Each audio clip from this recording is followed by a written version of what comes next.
It says the GRIT program. Acknowledgement. It says the GRIT program. For internet. Yeah. Do we have someone? What's it stand for? He's got it.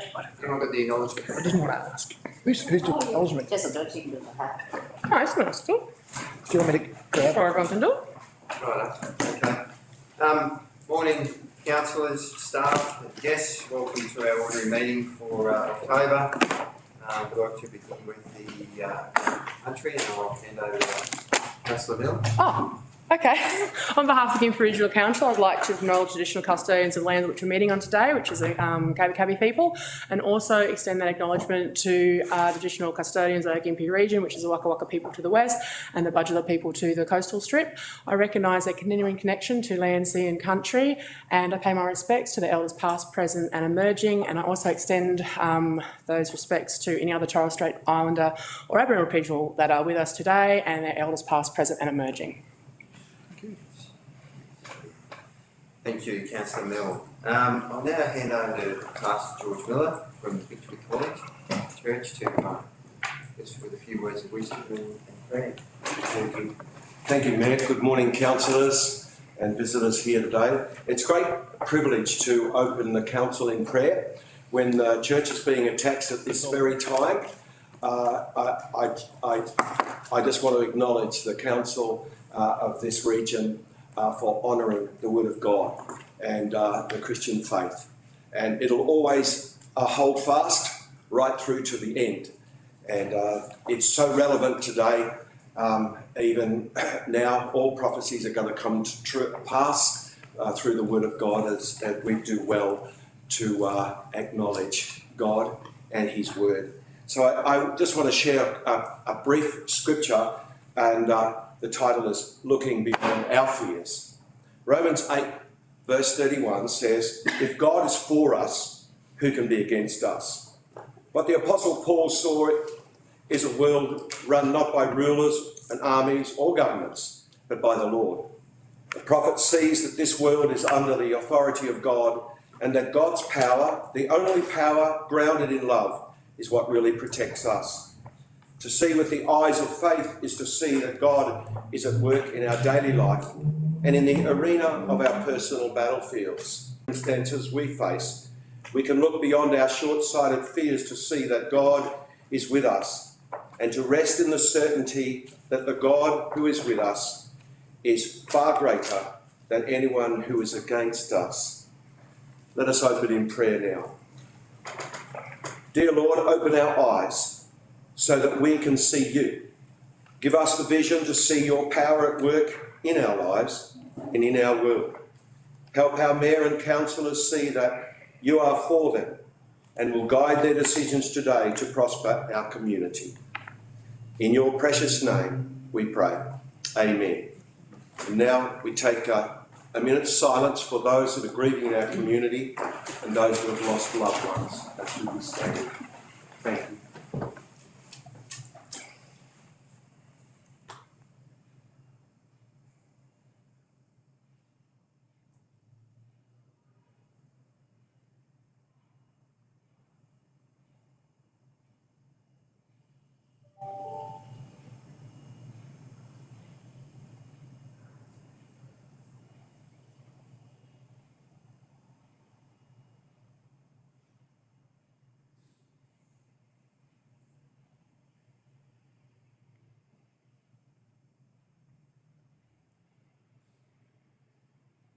Thank you.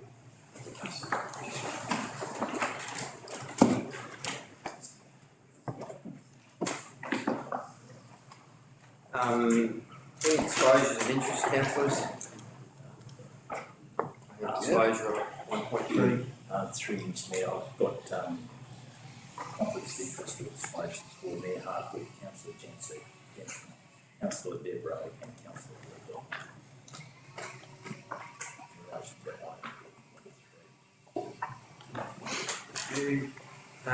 No apologies to leave for absence. Confirmation of minutes. Have a recommendation there. Just wait for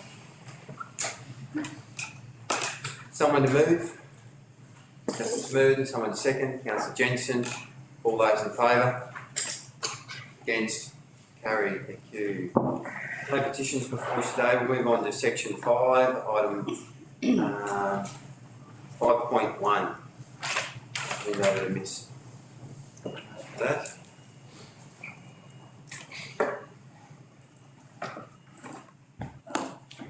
This is a notified motion from Councillor Devereux. The officer's recommendation in relation to this report is that the discussion for this item be deferred pending the discussion around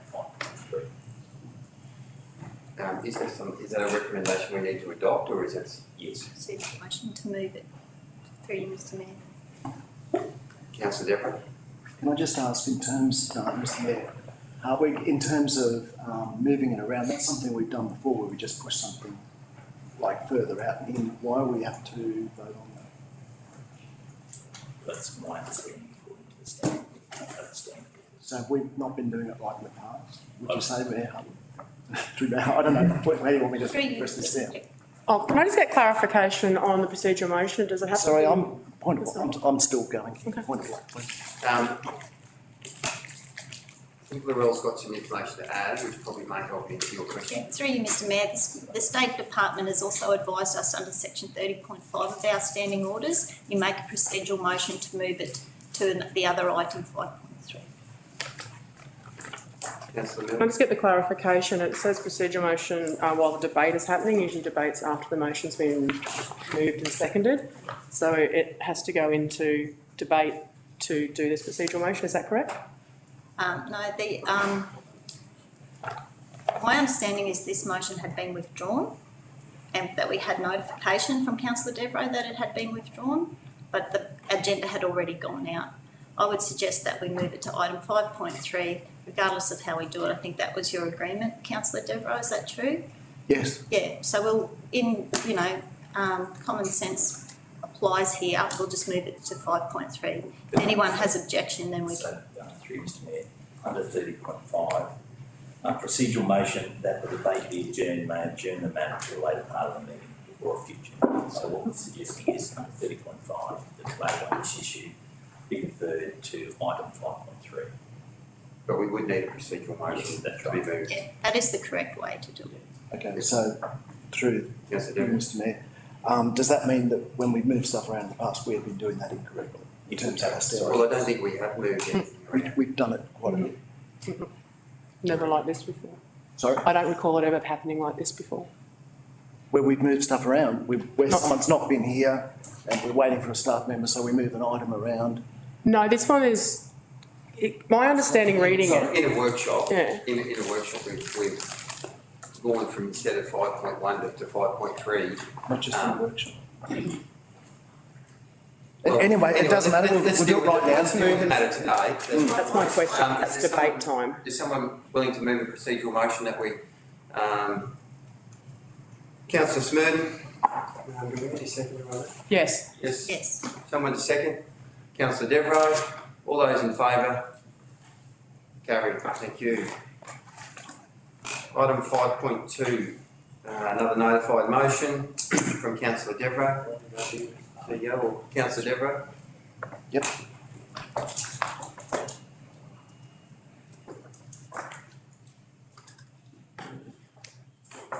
All right, so, Mayor Hartwig, this is a rather simple one. It's simply to do with governance advice. So my point that I was trying to make here is when we put in any sort of notified motion, there is a time frame. It's got to be 10 working days prior to the ordinary meeting. General notice has to be, I think it's 5 working days or 5 days? 3? 3. Yeah. So there are timeframes involved. I believe that is ample time for the governance department to come back to councillors and give us any governance advice that they feel might be relevant to that point. I wish to make the point that it's totally separate to during a meeting, any governance issues that come up, which I would still expect to be advised on at the time so that we don't go making any mistakes. So that's what this is all about. So the motion is quite simply, council requests Chief Executive Officer to have any pre-prepared governance advice for council provided prior to an ordinary meeting by having it included in officer comments along with the applicable items, so councillors might have time to give the said advice due consideration.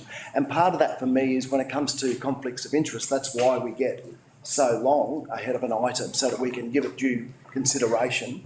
And I think when it comes to governance advice, we need to give that due consideration as well. Any So that's- questions? Councillor Deborah, Councillor Walker? Through the chair. So you're saying this isn't compulsory, they don't have to give advice, only if there is advice to give? Yes. Perfect, thank you. Councillor Mills? I do have a question. This is obviously targeted at notified motions. So where's the obligation or the due diligence of a notified motion who submits someone to go and actually get governance advice before or the person, the councillor, submits that notified motion? Should that governance advice be sought on the notified motion prior? I guess you can do that if you want, yeah. Because Yes, you can do that. I'm not going to say no. Councillor Stewart? When I read the motion, it's not to do with notified motions, it's to do with all business. It doesn't say notified motions only. Change it. I'm not complaining, I'm just happy to. I'm confirming this, your motion's not about, doesn't say. I think if you read the, sorry, I interrupted. We've got to go by the recommendation. The recommendation just says it's not limited to any sort of business. And I'm fine with it. I'm fine with, to me, even in the recommendations we get and the reports we get, there should be something about governance anyway. So I've got no objection to that. I'm just saying it just seems, this doesn't narrow it down to notified motions. No. And I think that's right. And I think it's right too. Yeah, good. Just clarifying. I just have a question probably related to that. It does say officer comments, and I don't think any other report that has that section officer comments in it is other than the notified motion. I've never seen one, and I do believe that all reports that do come to us do have governance advice within them. They always have the sections and relevant sections of the Act and the stuff that we need to abide by. So I believe that it is ordinary business, usually that we have reports with governance in it. I see this one as officer comment. It's only for notified motions, and it probably should be sought before you put a notified motion in. So. Councillor Deborah? Can I adjust the motion, please?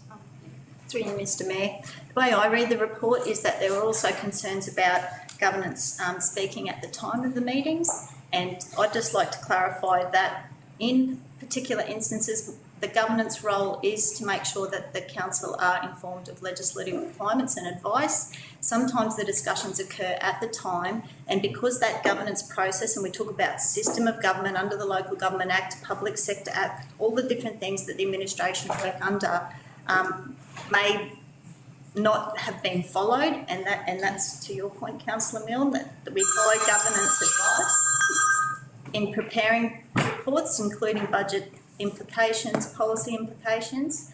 I just would like to have clarification in regard to giving governance advice during a meeting when I consider in my role that council can be potentially being misled. And it's not intentionally misled, it's just about following the process and making sure that decisions are based, that they can meet the scrutiny of a review. I just have a question for Councillor Deborah. Yes. Currently, governance is part of the process of putting together reports for council's consideration. Is this just to formalise something that already occurs, or is it focused around the notified motions more than, say, just the ordinary meeting reports that we get? It very much came to me putting this in because of notified motions at the last meeting. I think I made that clear in my... I'm just looking at the recommendation. So you would like to modify the recommendation? Yes. Simply, after included...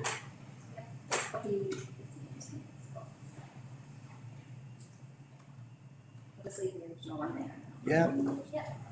So, comma, such as, go to, and now go along to comments and put a comma. And I think you put an extra gap there. Yeah. Let's not get too bad.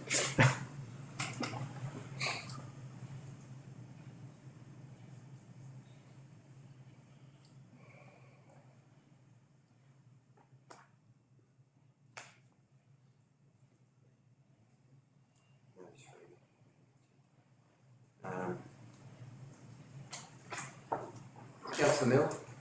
Can we just have some clarification on the type of governance and pre-prepared governance? Because are we preempting what questions may come? Is it expected of governance to have preempt any for discussions that are supposed to come up?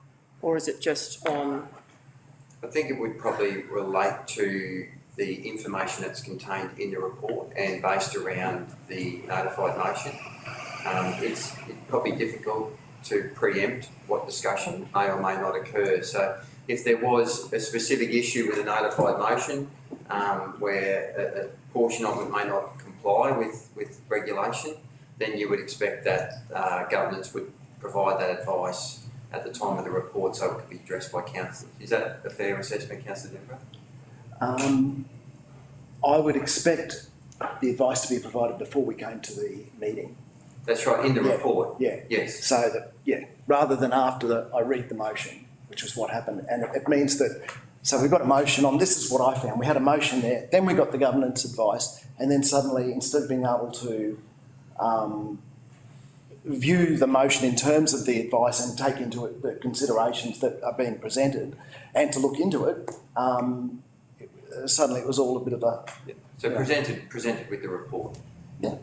That's all. With the agenda. So through you, Mr Mayor, we are at the moment going through the standing orders for a review of the standing orders, but just so the expectation is clear, the governance role is to provide governance at the time of the debate, and that will that meet council's expectations that the governance officer and I agree, including all staff, to come down and sit at the table and provide advice when required. And I would do that through the chair. But I think the point Councillor Devereux is making is that if there is an issue that a notified motion raises in terms of governance, that advice would come with the agenda. So councillors could have appropriate time to consider that advice and make a decision. Through you, Mr Mayor, I'm just trying to be clear, it's through the discussion at the time. Yeah. But I think your point is there is a difference between a notified motion and governance issues that may arise from that, and then governance issues that arise as part of the discussion. That's right. Councillor Devereux. Thank you, Mayor Hartwig. I actually sought clarification on this matter through CEO David Lewis about the fact that I still expect that we will get advice, governance advice during a meeting. The difference being that advice would be flowing on from a discussion and not from what's already in the report and can be given advice on. That's right. So they're the two different things, and I wouldn't want one to stop, because I think what you do and governance does during meeting is vital. I don't want to try and devalue that at all. It's just that from a councillor point of view, if we can be given advice on a motion prior to it, it gives us a chance to review it and look at it. So that's all I'm seeking. Is there any other questions, councillors? We have a motion there before us.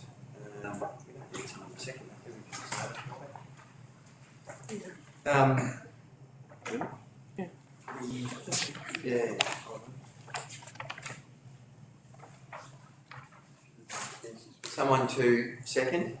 Councillor Stewart, Councillor Devereux to speak. Thank you, Mayor Hartwig.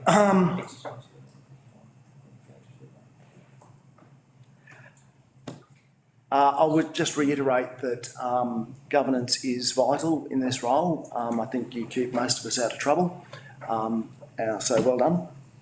All this is, like I say, is to get some clarity around when we get the information, just to make it easier for us to do our jobs. Thank you. Councillor Stewart. If the advice is available beforehand, it's good to have it beforehand, so that's what this motion's about, so I'm happy to support it. Two speakers for the recommendation. Any speakers against? Councillor Mill. I don't doubt that we get governance advice for our reports, and if available at the time, it included in these notified motions, but I do believe that as due diligence of any council that has to put a notified motion in, that would probably, is this what's requiring this government advice? We probably should go and seek that before they put the notified motion in, not put the notified motion in and then expect the government's advice afterwards. I see this as a reactive notified motion more than a gap in service that we've been getting. So I believe that we are getting the good service, and if you want to have good governance advice, seek it before you put a notified motion in. So I'm not really for this. So I'm Any really speakers for or against? Councillor Devereux to close. Nothing more to say, thank you. With that, we'll go to the vote. All those in favour?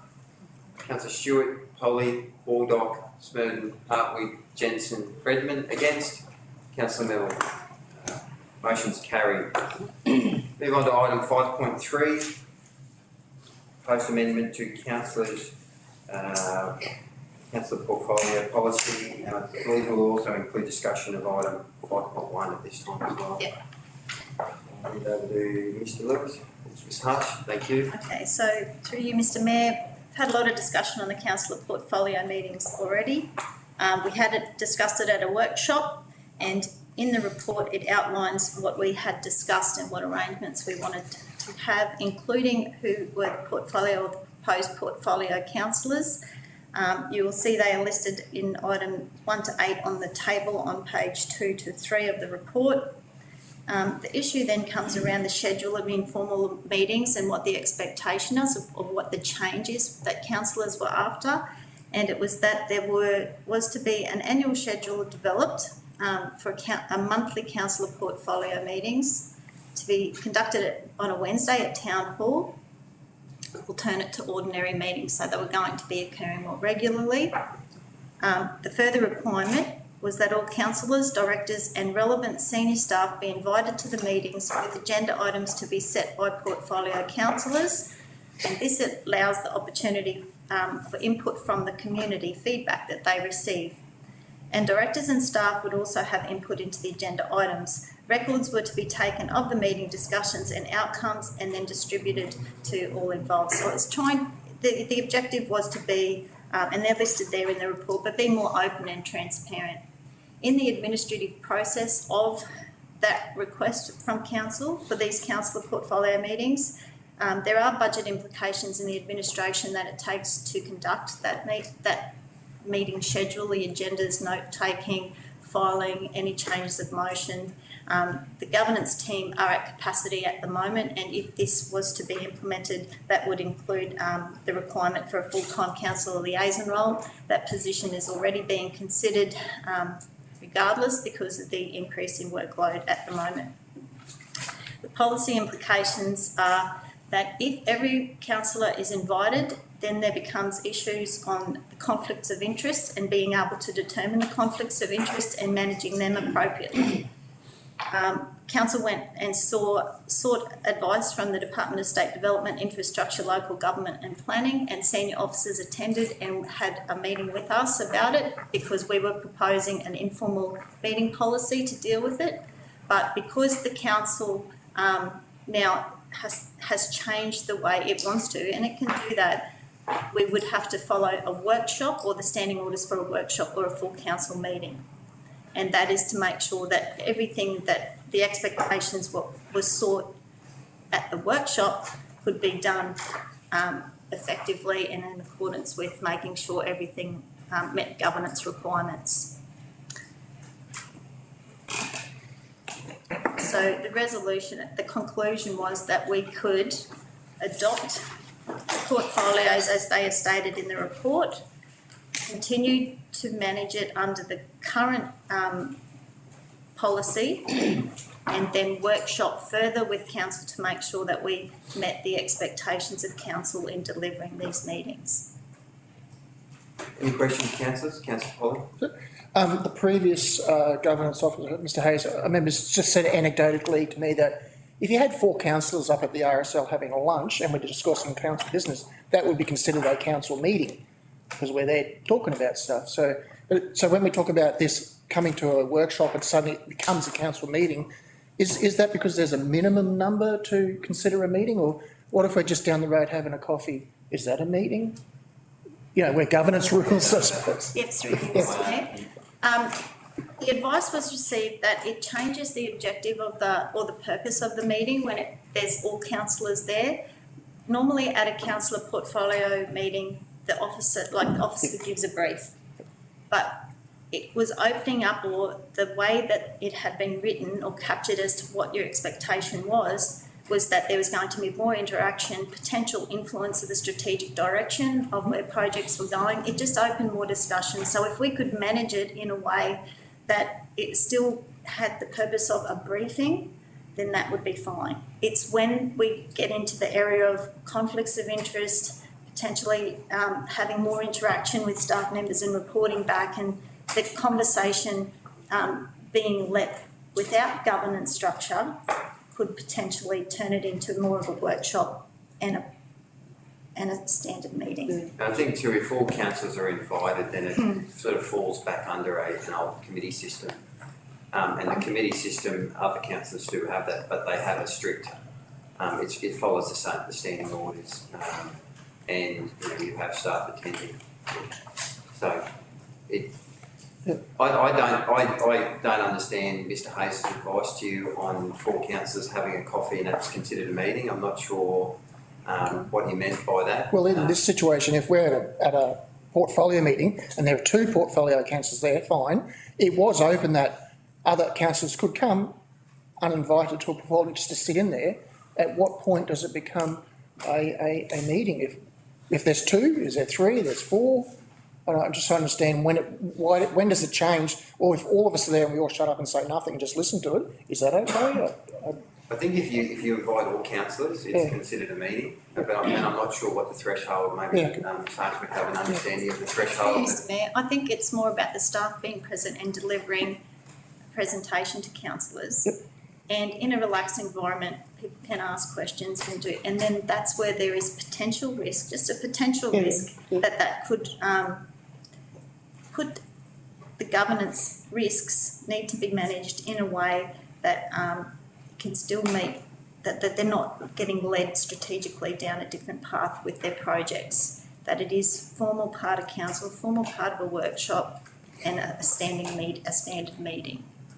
Especially if we're capturing notes, filing them, then distributing them to staff, distributing to members of the community, providing feedback to the community. Like, it's a much more involved process. Councillor Deborah. Thank you, Mayor Hartwig. I've got to say there's a lot about local government which I don't think makes a lot of sense, and this is probably one of those.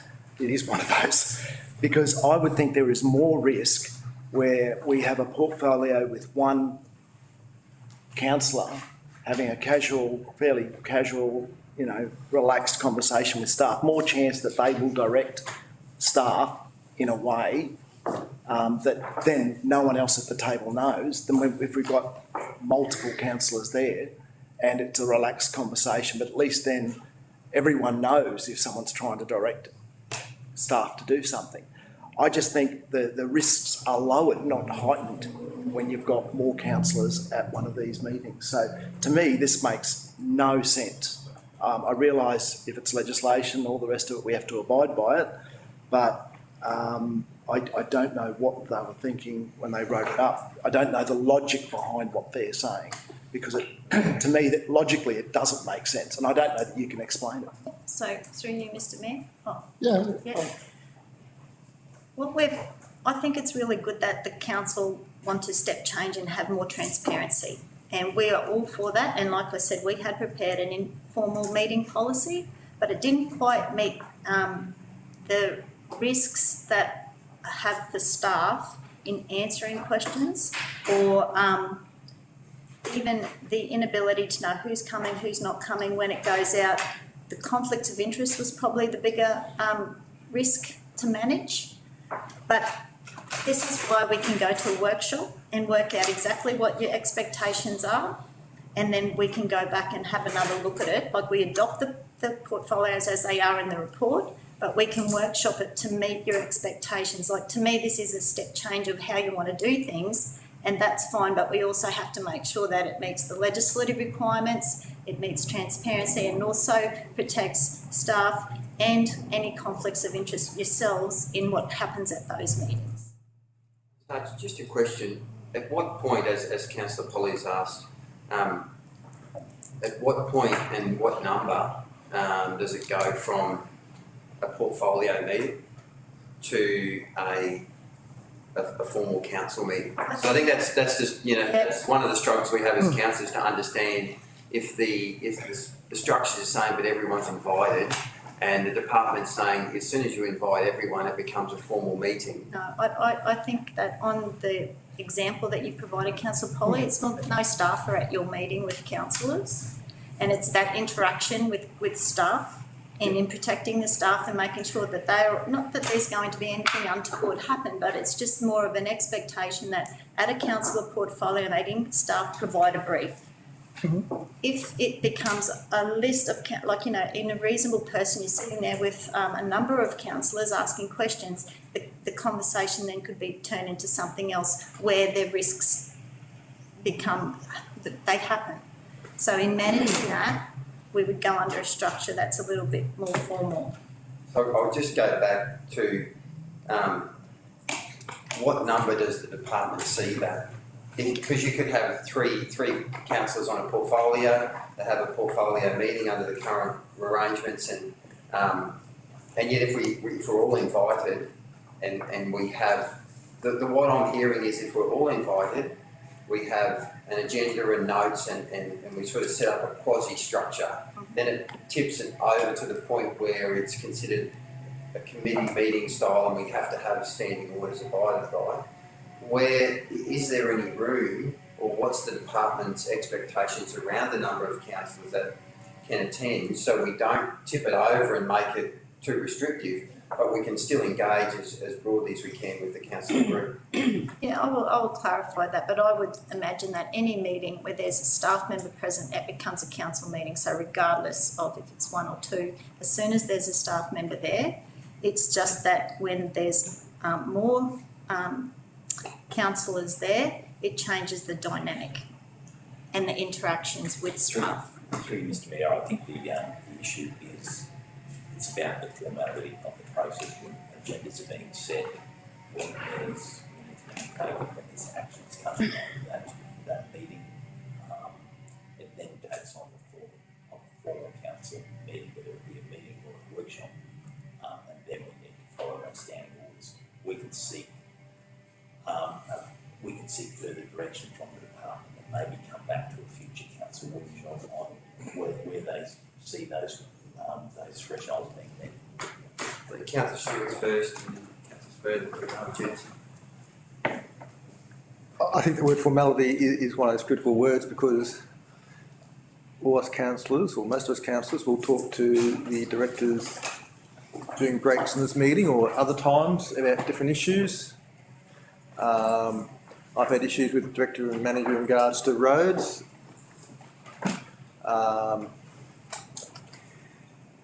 So a portfolio meeting to me, as I've tried to be involved in them over the last 6 years, they're really floating ideas around.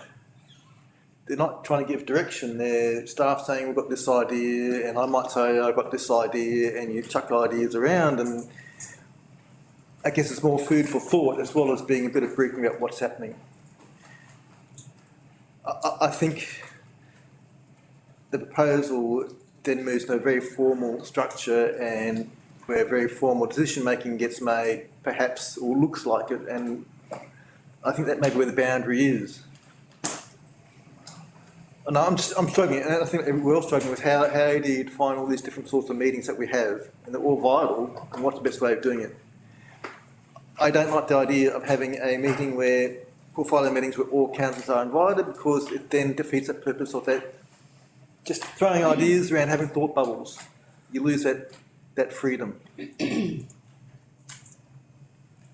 Councillor Smith. Mr. Lewis. So our present portfolio system doesn't fall under That's correct. because there's no agendas, there's no notes moved around. Councillor Devereux. what if those who do want to go to other portfolio meetings just go as an observer? Don't get input. Like, I don't think we should ever prevent people from learning. And, you know, some people are keen to learn a lot more than others. I won't be going there any extra but those that want to, why should we stop that? But they could just go as an observer and not be part of the thought bubbles and things like that, but they can still see what's going on and still learning about those sections of council.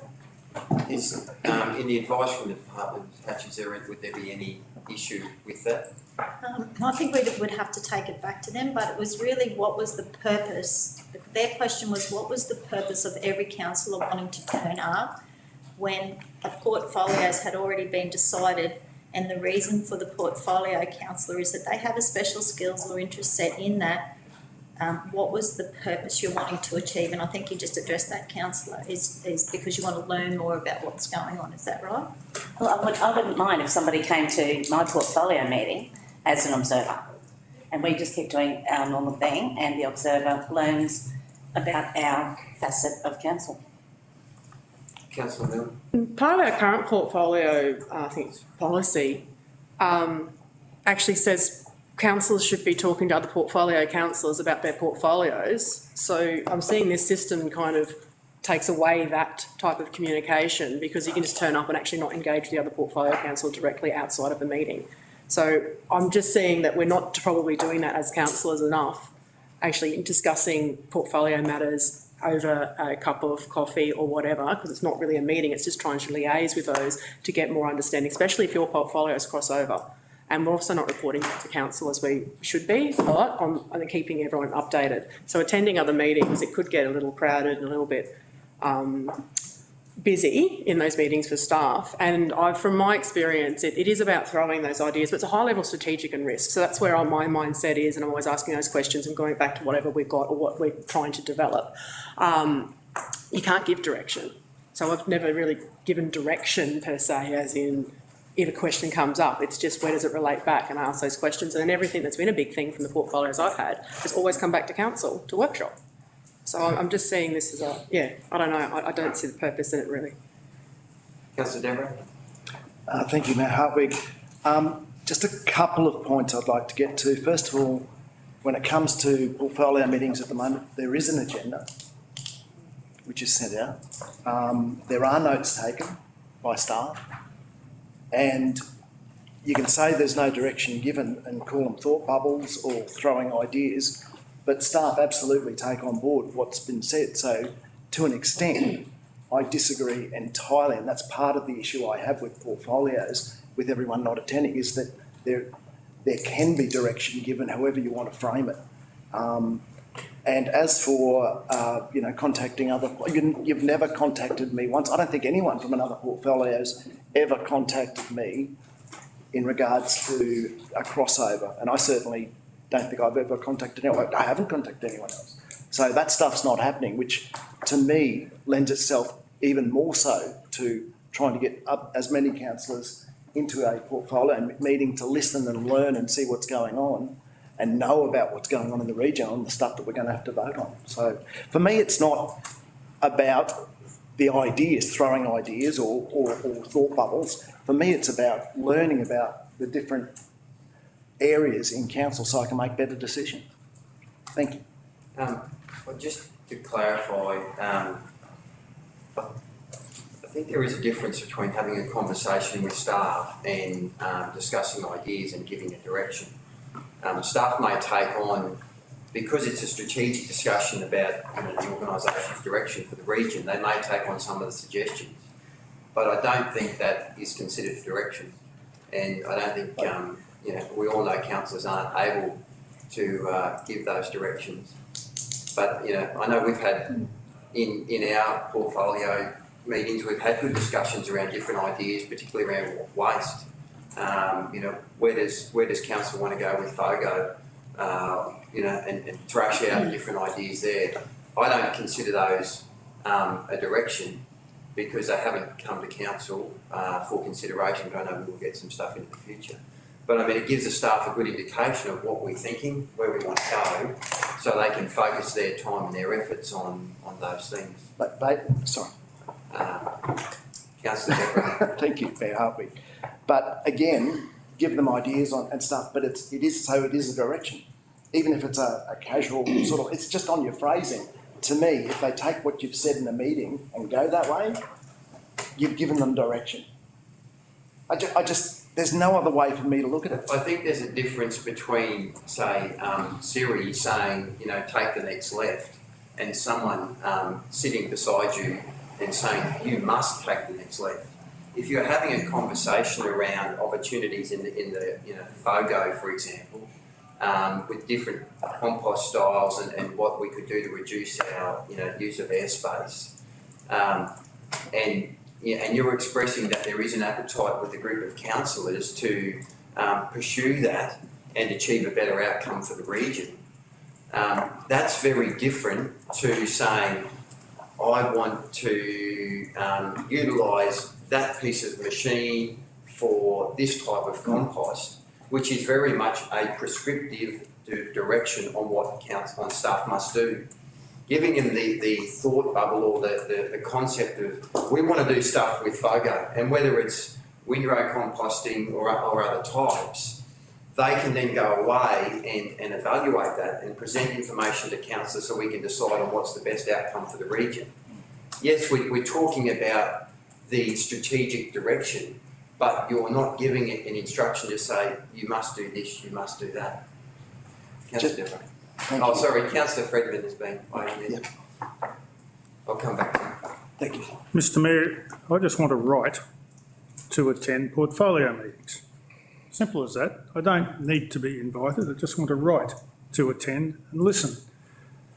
One of the reasons for that is the premise that councillors who are on portfolios are there because of special skills and interest is, I suggest, rubbish. If I was distributing the portfolios on special skills, it wouldn't look anything like the distribution we have. So I don't think that premise holds any weight. I just want a right to be there in case I've got something to contribute. I'd just like to remind everyone that in the previous system, we didn't exactly have free speech anyway. I, for one, was dobbed into the OIA for asking a question when I was a portfolio councillor at a portfolio meeting. So let's just say we've got to get back to basics. We want to share information. We want a right to learn. Amen. Amen. I guess the question is, how do we achieve that? Over to staff. Yep. Councillor Deborah. Just going to have to go back in my brain for a second. It was something to do with what you said there about as a portfolio, Mayor Hartwig, as a portfolio councillor in a meeting and talking about the direction that councillors want to go in and stuff like that.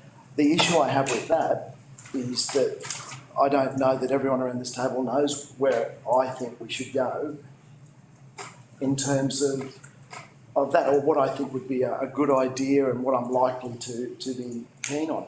So I don't know, I don't know whether it was the phrasing there or whatever, but again, it's more reason for me to be there to make sure that what the thought bubbles are thought bubbles that I think are thought bubbles I might have myself.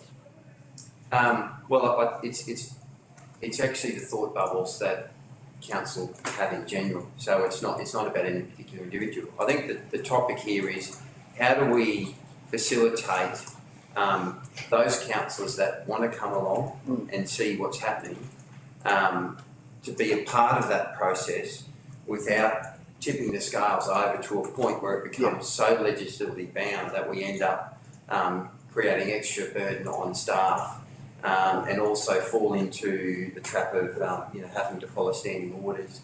So it may be worthwhile looking at the recommendation that we have, perhaps adopting the portfolios as they stand, and then getting extra advice from the state department so we can understand what that tipping point is and look at a means that we can actually facilitate what we want to occur with our portfolio meetings to allow that interaction. Is that the intent of that's the intent of the recommendation that you have there?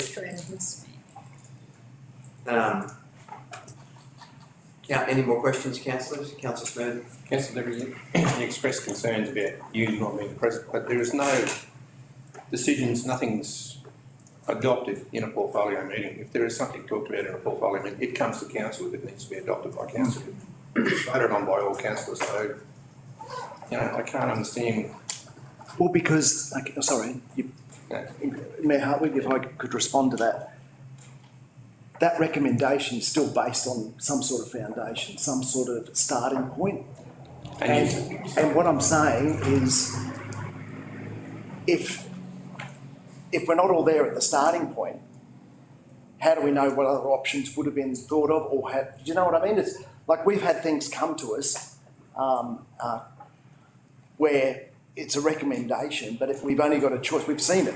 Well, and last council, I think you guys have mentioned it a couple of times, where there was only 3 choices given. 1 was fantastic, 2 were no-goes, and then we find out later there was up to 7, but they just decided not to table the other 4. I think that was kind of the in a general, very general sense, that sort of thing. So I would like to know all 7, and if that's discussed at a portfolio meeting and then whistled down, then I want to know about it. I just want more information so I can be more confident in the decisions I'm making on behalf of ratepayers. But I think the point you make is it relates to the culture, particularly the executive. If the executive feel that they want to offer councillors 3 options rather than 7 because that suits their desire, then you won't see those. You won't see those discussions in a portfolio. I think we've seen with other items. You know, we've had a discussion around an intersection where we had seven options presented to council, and yeah, the attitude and the ethos of the exec is very important in setting those expectations, or us setting those expectations and then adhering to those. If we, just in the interest of time and moving on, I think we're all on the same page. We've got an understanding of what we intend to achieve with the recommendation. If there's no further questions, councillors, I'll ask someone to move. Someone to move. Yep, Councillor Milne to move. Councillor Spurn to second. Oh, yeah. So what's happening to The recommendation. Can I have the question answered? Yes. Because we're doing 2 motions here, 5.1, 5.3. Discussing it, yeah. Discussing it. I like the intent of Councillor Devereux's motion, 5.1. So I'm just sort of asking him, if we're going to adopt number 1 here, the count the portfolios, does point 2 keep open and alive your intent? I believe. Are you happy with that? So that we vote on that, we can move forward, or if you've got objections. Through Mayor Hartwig, I believe it does. I'm disappointed that, you know, we were told it was going to be a month and then it was going to be next month, and I was told that I shouldn't be putting it in because it was coming anyway. So that's disappointing to me. But at least, you know, it's still there, and maybe by the time the next lot of councillors come in, they'll have a better system. No, it'll be next month. So if the recommendations are passed in this item, do you want to withdraw your notified motion? I will. Okay, so we'll deal with your notified motion after this one is dealt with. So we have Councillor Milne has moved, Councillor Smurd second. Councillor Milne to speak. Oh, well, for number 1, I'm really happy with the new portfolio councillor alignments. I'm back into some areas that I have a lot of expertise in and a lot of passion for, so very happy about that. With number 2, the further workshop of its options, there seems to be a lot coming out of these discussions here today that probably may be portfolio related, or it may be an increase in briefings so we have more understanding as a collective of council type of sift. And so to explore those options that we have to actually have that information flow through councillors is a good thing, and especially to have some advice to come back through that. So I'm happy to have this go through today. Councillor Smurd. Thank you, Mr Mayor. Personally, I'm happy with what we've already got, but anyway. I'm also happy that I haven't changed portfolios. Sort of settled into those ones now, and I think I'm well versed on those things. So I'm happy to second. Thank you. 2 speakers for the recommendation, any speakers against? Now the speakers for.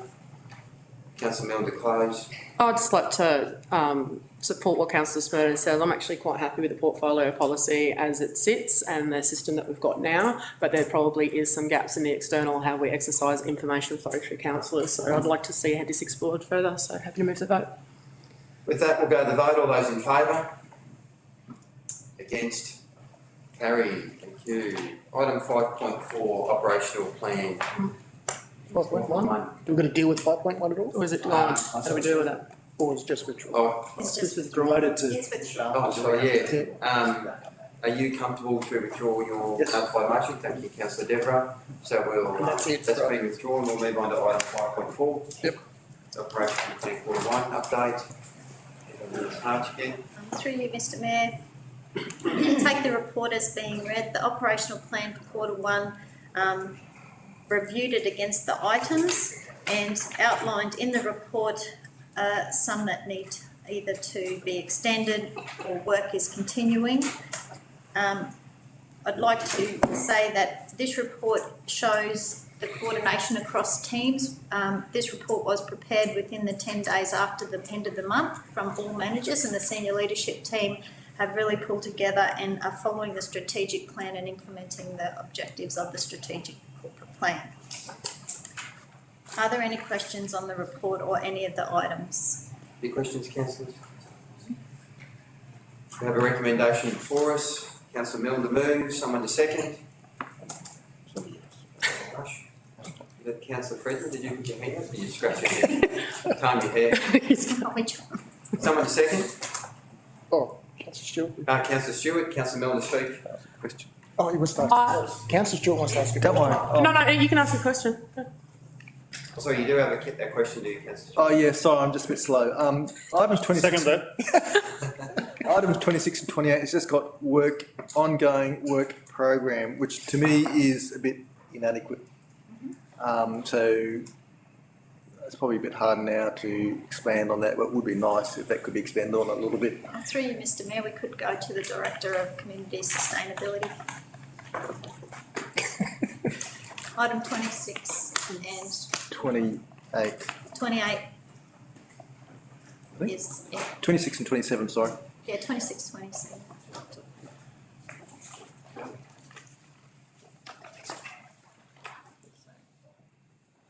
So what's meant by an ongoing work program in both 26 and 27?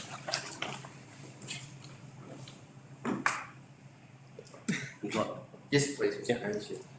Through you, Mr Mayor, that ongoing work program, essentially, the time for that is that over the course of the year, we will try and ensure that we achieve a 90% positive service experience. That'll be done on satisfaction survey as we go through the year and surveying our users.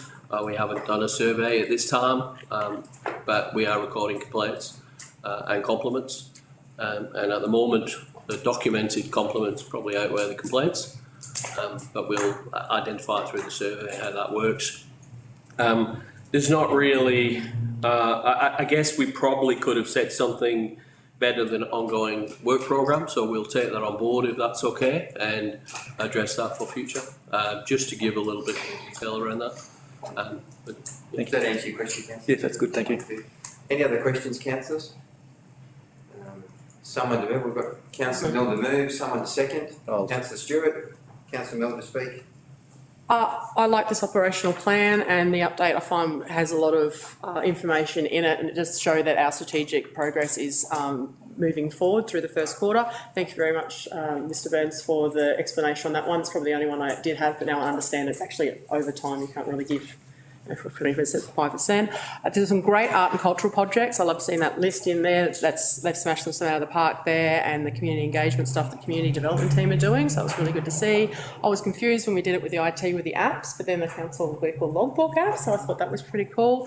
And I would like to give a plug for 33, and it's a disaster dashboard, and there's opt-in alerts, and that's something that's really good that's come out of that.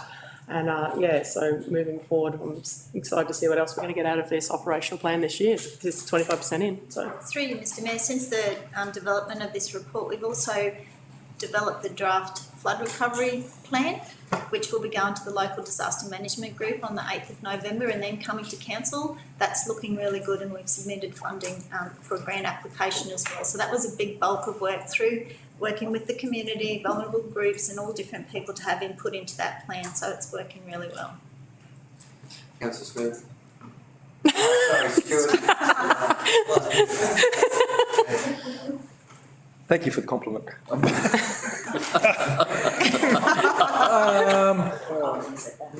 don't know how it goes. It was meant to be positive. I've forgotten what I was saying. Sometimes we don't meet our deadlines, so some things we're a quarter behind, but there's a nice explanation in those cases. That's fine. So I appreciate that in all but those two cases I pointed out, there was a nice amount of detail to explain how we're going. And Councillor Milne stole some of my thunder in regards to some of the cultural stuff and the emergency services, which I also particularly noted. Thank you. Two speakers for the recommendation. Any speakers against? Any other speakers for? Councillor Milne to close. Oh, no, happy to move to the vote. That will go to the vote. All those in favour? Against? Carried. Thank you. Item 5.5, amendment to Chief Executive Officer delegation. And over to Patrick again. Thanks, Mayor. I'll take the report as being read. With the delegations to the CEO, we take lawyers' advice on what should be included in that list of delegations. And this one, when we went back and reviewed it, the Nature Conservation Act 1992, I'll just read out the object of the Act, which is conservation of nature while allowing for involvement of Indigenous people in the management of protected areas in which they have interest under Aboriginal and or island custom. That was recommended to be included but got missed in the last list that went out, so this is just an amendment to those CEO delegations. Any questions, councillors? Councillor Deborah. Thank you, Mayor Hartwig. You say it got missed, because if I could just read out what I've got and you could try and work it back in if that's okay. So I asked at the June meeting about delegated powers and was told we engage a company to make recommendations to us, and I was interested to know how a professional specialist missed it. So you're saying they didn't miss it, we made a mistake when it came back to council. Now, the lawyers had put it in there, like they put in all of the different legislation, but in previous times where it isn't either being used or hasn't been used very often, sometimes it will get removed because there's no reason to have it in there because council doesn't use that delegation. However, in this case, when we went back and review it, we regularly review it, we considered that it should be included. Native title is getting a lot of interest in council. It's on our strategic plan and corporate plan, so we included it back in there. You don't have to have everything in there that the lawyers recommend. They give a list of everything, and it hadn't been used previously, but now we're wanting it to go back into our list. If you're in the Banana Shire and the CEO's delegations for fisheries, you might go, we don't need to put it in there. No, I understand. Have no, but in this case, we do. Any other questions, councillors? Councillor If I Deborah. could. I understand what you're saying. I don't understand it. Native title, did you say? Or Object of the Act is the conservation of nature while allowing for involvement of Indigenous people in the management of protected areas in which they have an interest under the Aboriginal or island custom. That's the purpose of the Act. and that was considered not necessary in our area. No, it's not that it was never in the past put into the delegation list, and when we went back and reviewed it, we agree with what you're saying. It definitely should be on our list, and that's why it's coming back as an amendment. Thank you. Any other questions, councillors? Have a recommendation before us. Is someone to move? Councillor Milne, someone to second? Councillor Polly, Councillor Milne to speak. I totally agree with this inclusion, and I appreciate staff's time to probably try and find all these. I mean, we see a list and it's quite a long list. I have read it before and it is huge. I'd hate to see the original one that we get. And if these things do crop up, and because we are moving in that space a lot, it was great to have it spotted and happy to have it included. Councillor Polly. It's just another case of dotting the i's and crossing the t's and getting things right, so I'm happy to second it. 2 speakers for the recommendation. Any speakers against? Any other speakers for? Councillor Milne to close. Happy move to vote. That will go to the vote. All those in favour? Against? Carried. Thank you. Thank you, Ms Hutch. Item 6.1. September 22 finance report. Ms. Hatherall.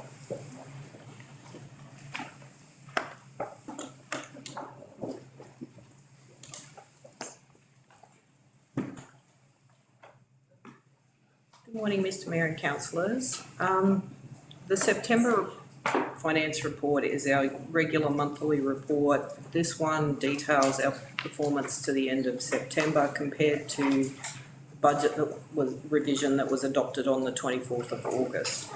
Overall, we're tracking as we forecast. We're a little bit behind with our operational revenue, but that's explained in the detail of the report.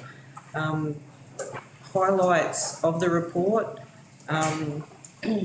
The cash balance is still higher than the previous financial year. The capital program is tracking in line with where we forecast, although there's a lot of expenditure from prior financial year projects being completed. And there's details in relation to our outstanding rates, which with the removal of the discount is only slightly above where we were last financial year at the same time. So. Any questions, councillors? Have a recommendation there before us. Someone to move? Councillor Stewart. Someone to second? Councillor Polly. Councillor Stewart to speak. I'd like to thank staff for their work in managing our finances, and it's good to see that we're basically on track.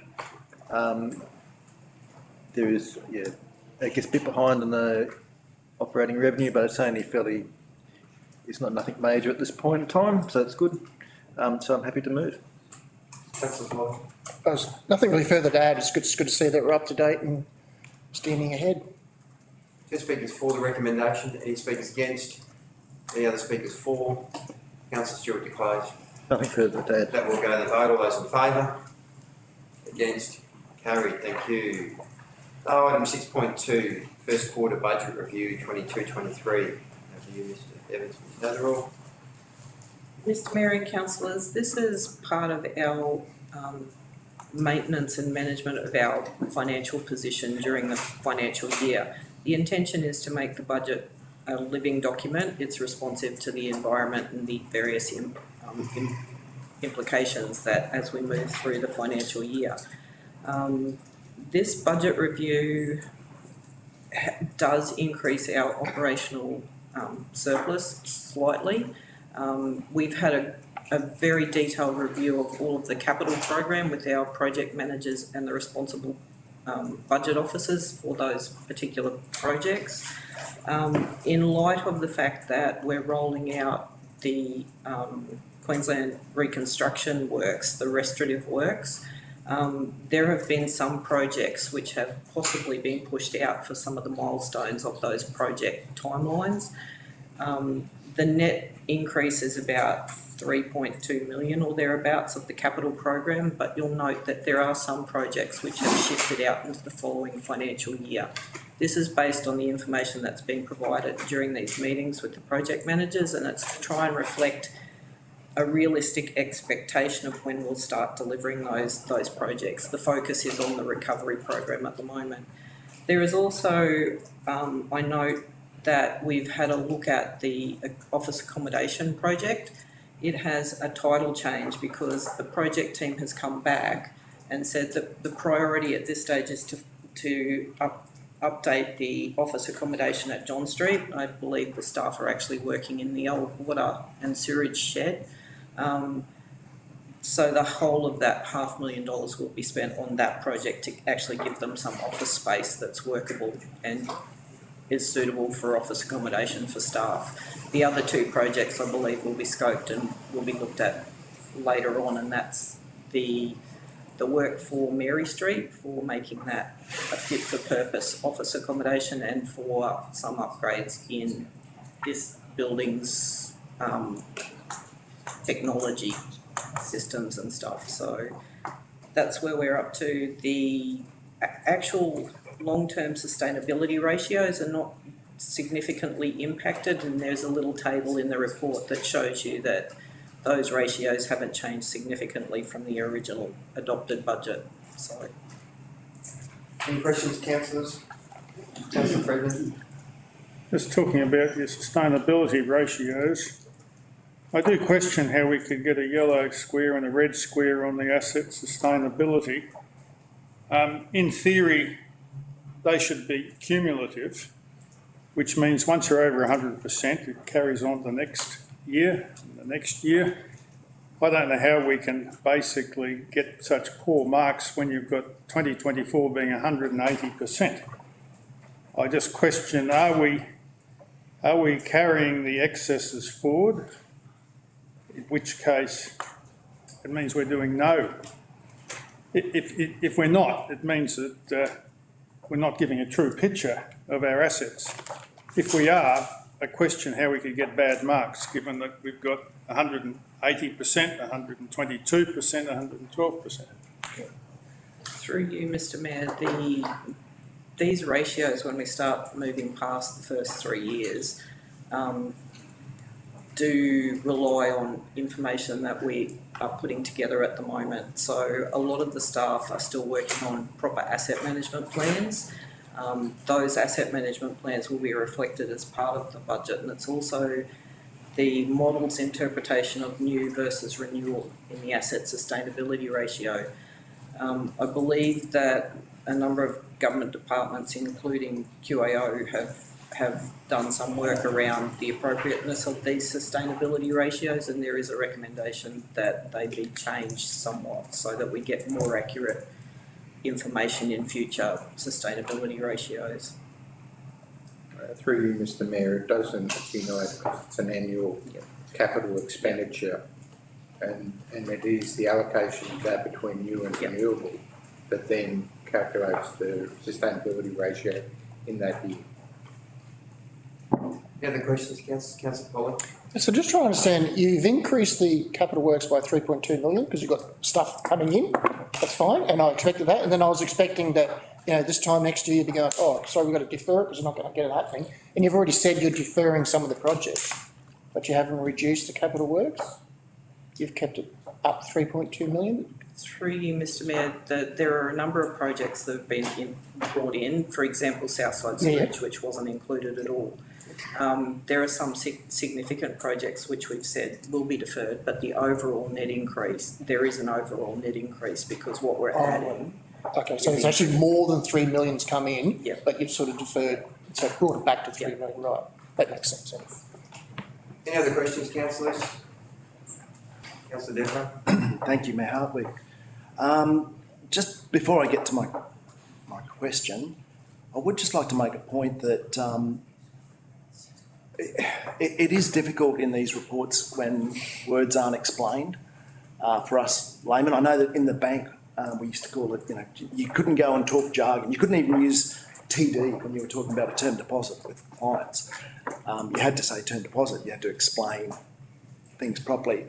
I find I spend an inordinate amount of time looking up, like later on, the secondment and all those sorts of things. It would be really nice to have some sort of glossary. If you're in business, you probably understand these things if you've got staff and stuff, but certainly from a blogger's point of view, it's quite often I'm left wondering how to do it. And the same with these ratios and stuff. I see you've got net operating over total operating revenue, which is good. So that sort of thing just reminded me about the other. I just thought I'd say it before we got to the other in case I forgot it. What I'd like to know, please, is on page 13, oh, hang on, that's how many pages there are, 129, and we've got expenditure employee cost of 702,000 a variant. 702,000 divided by the amount of staff that we've got further in means $1,500 per staff member, and that's for the blowout from the forecasted blowout for the May 22 disaster event. How does that? Where does that all come from? We've been working with the managers and looking at the budgets that were put together. We've also been reviewing the fact that there is some internal costing that happens, so on cost, which is your annual leave, long service leave, sick leave, that sort of stuff. There's an assumption when the budget's put together that there's a certain level of that on cost which will be recovered because we allocate it across the various jobs and it becomes labour plus on cost. So the cost of an employee is maybe $50 an hour. There's an extra amount added as on cost. Because we haven't had full establishment, that on cost recovery has been reduced as well. So we've tried to fix that internal management accounting issue as well. So that's contributed to the fact that we've also had a lot of overtime as part of the disaster recovery. So Well, this is specifically. there are a number of things that add up to that line item for labour.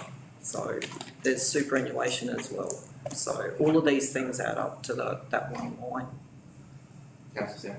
So it's just that it is, you're saying a number of things, but it's specifically, it says related to May 22 disaster events. So it's not saying that there's a whole lot of things, it's saying just for that. And as I say, just on, and I know that there's a whole different lot of wages, some occasional, some, but $1,500 per staff member identified in this agenda today, just from that May event. It just seems like it's over the top. That's the numbers that are coming through. We can only report what comes through and do the calculations on the information and the actuals that come through. So thank you. Councillor Smith. Just wondering, where does, if we have someone that's paid a redundancy, where does that get noted? it's included in labour costs. Okay. Any other questions, councillors? Have a recommendation before us, someone to move? Councillor Polly, someone to second? Councillor Freedman? Councillor Polly to speak? No, just pleased you're keeping us up to date with where things are at and, looking forward to the next one. Councillor Freedman? Notwithstanding that I have got problems with the financial sustainability figures, I think we're much healthier than what the red square shows. The rest is all good. 2 speakers for the recommendation, any speakers against? Any other speakers for? Councillor Polly to close. I'm happy to proceed, thanks. With that, we'll go to the vote. All those in favour? Against? Carried. Thank you. Item 6.4. Correct? 6.3. Thank you. Oh, yes, sorry. Item 6.3, the quarterly investment report. I'll hand over to Ms. Haverhill. Mr Mayor and councillors, this is a quarterly report that's part of the commitment under our investment policy. I would just like to note that even though we do try and take particular care with transposition of numbers, the report actually has the total cash holding as a QTC balance, and our invested funds in QTC are as per your September finance report, which is about $63 million, not $83 million. So aside from that, our investments are performing quite well. Interest rates are increasing and our cash balance is higher than what we forecast as well. So, any questions, councillors? Councillor Polly? I think, no, I just don't forgot the right one. I think I saw somewhere we said you're going to look at investing in TDs, or term deposits, sorry. Through you, Mr. He said TVs. Through you, Mr. Mayor. Previously, the council has tried to support local investment institutes, and we have placed term deposits in those institutes, bearing in mind that we're looking for good interest rates. We do try and compare them all. We're now at the point where we're actually starting to look at alternative investment rates across the broad gamut of the banks that fit with our accounting, the investment policy. So we make sure that they're at the classification that is appropriate according to our investment policy, and we'll be looking at placing some of those investments in the near future. So will that come back to us for decision? You just go ahead and do it? Under the policy, you've let us take that option that we can review, and the director or the CEO can actually authorise the placement. Okay. Usually it's they're not millions of dollars. We usually place maybe $500,000 with those institutes. Right, okay, so I'm fine, it's just, why don't you just go ahead and do it, because, and if the interest rate this month's 2%, well, next month's going to be 2.1 a month, so just whack in 10 mil on a monthly rotating, so you've got cash in hand, so I'm just thinking, why aren't you just doing it? You seem to be holding back, waiting for a better interest rate or something. Through you, Mr. Mayor, the interest rate from QTC is quite good. So what we've been experiencing up to this point is that the actual cost of shifting money around potentially is outweighed by leaving it with QTC at the moment. But that may change given the fact that the interest rates are increasing. Yeah, thank you. Councillor Devereux. Thank you, Mayor Hartwig. Having had something to do with this industry, I am interested to know, rather than what you say about like utilising the local financial institutions, for me it's more about spreading the risk. Like if you go with 3 institutions rather than one, you spread the risk if something happens to one institution. But when it comes to the rating of the institution, is there a rating that you go for that you won't go below? Yes. Through you, Mr. Mayor, it's detailed in our policy, the investment policy. Certainly we wouldn't be looking at B plus. We have got a threshold that we won't go below.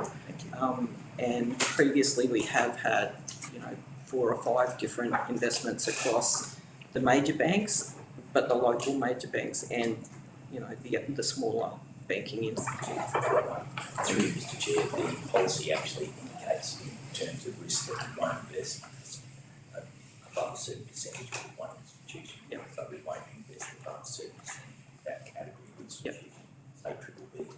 So we're mitigating our risk in that space. Thank you. Thank you.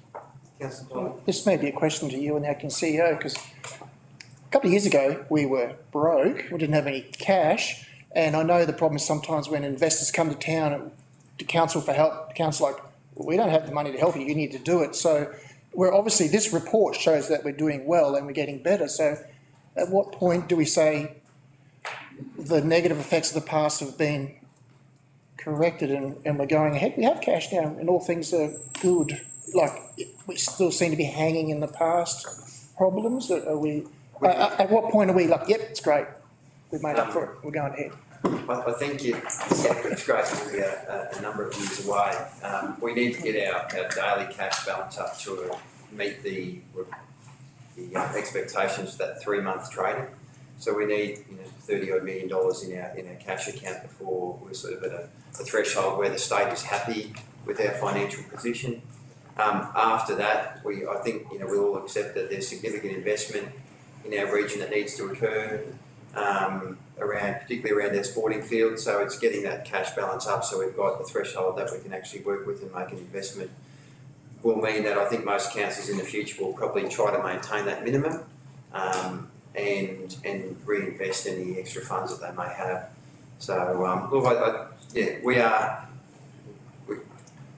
we're coming out of the woods, I think is the best probably way to put it, but we're certainly, there's still a few trees around. Any other questions, councillors? Have a recommendation before us. There's someone to move. Councillor Smurden, Councillor Stewart second. Councillor Smurden to speak. Thank you, Mr. Mayor.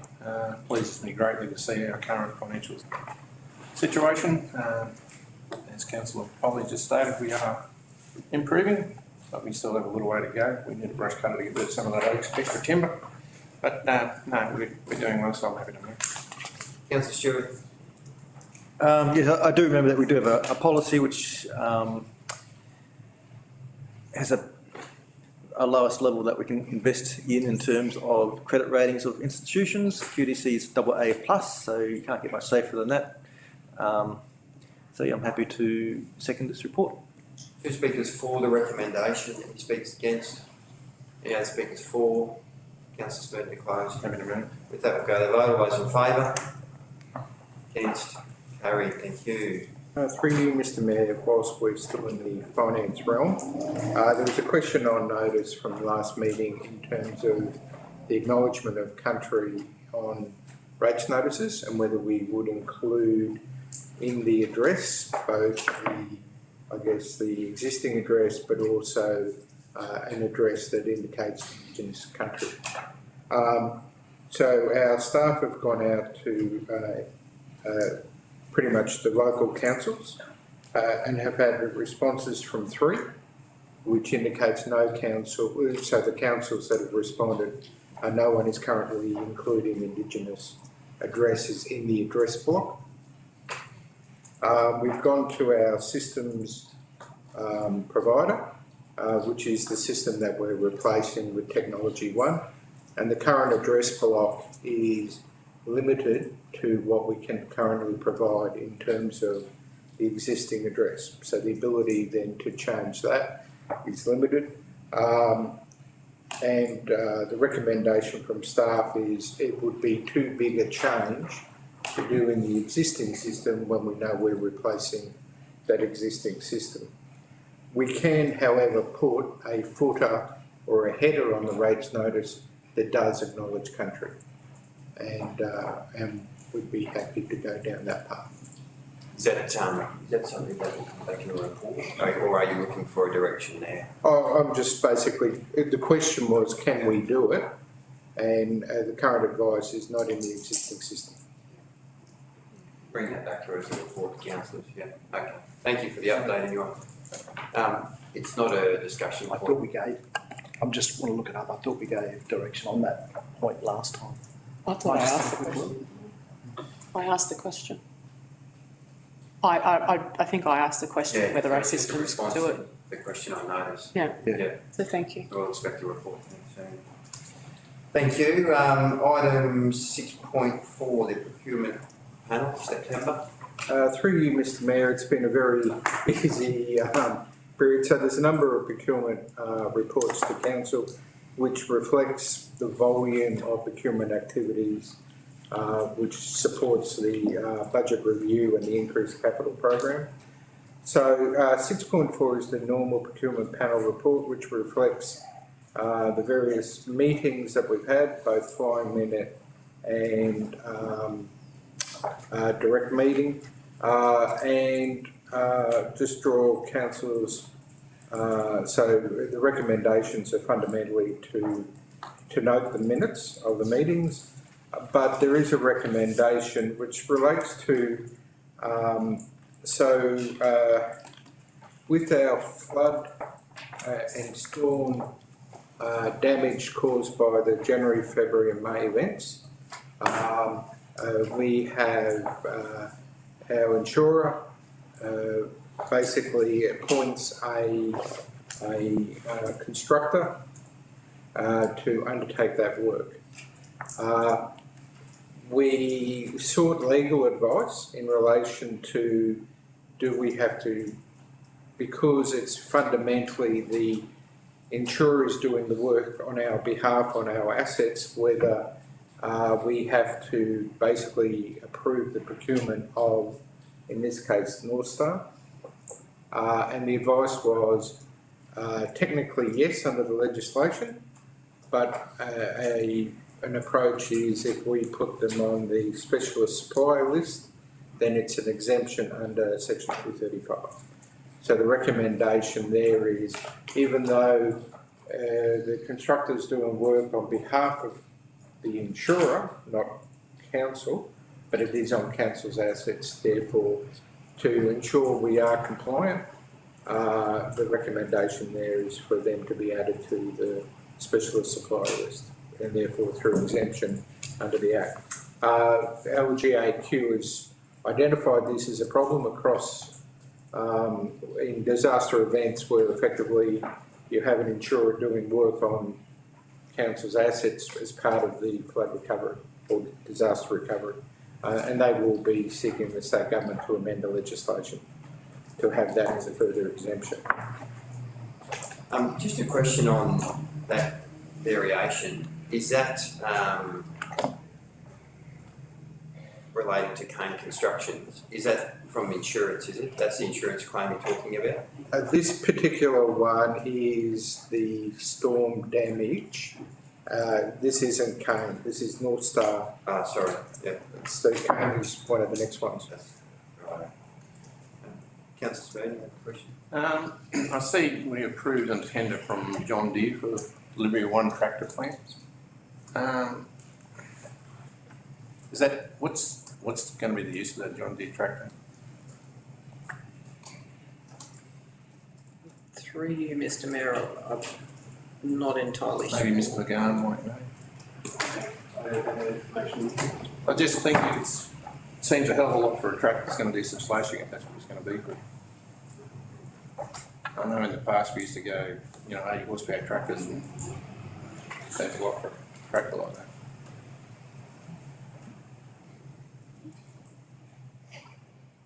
So through you, Mr Mayor, thank you. I'm not able to answer that question specifically around that procurement activity. I don't have that information with me. Mr Mayor, through the Chair, if I may, the matter of North Star, that relates to an insurance claim made for flood damage for Cedar Pocket Hall. It doesn't relate to the building contractor engaged to do the Civic Centre construction effort. Councillor Stewart and Councillor Jensen. Questions on 2 matters. Procurement meeting number 59 has designed and constructed Bonnet Road Eastern Cell, and I asked this question by email, but it'd be good to have it. I don't know what can be said public, but so the question was around, does it mean we have approval for Eastern Cell, or what's the process? Are we there?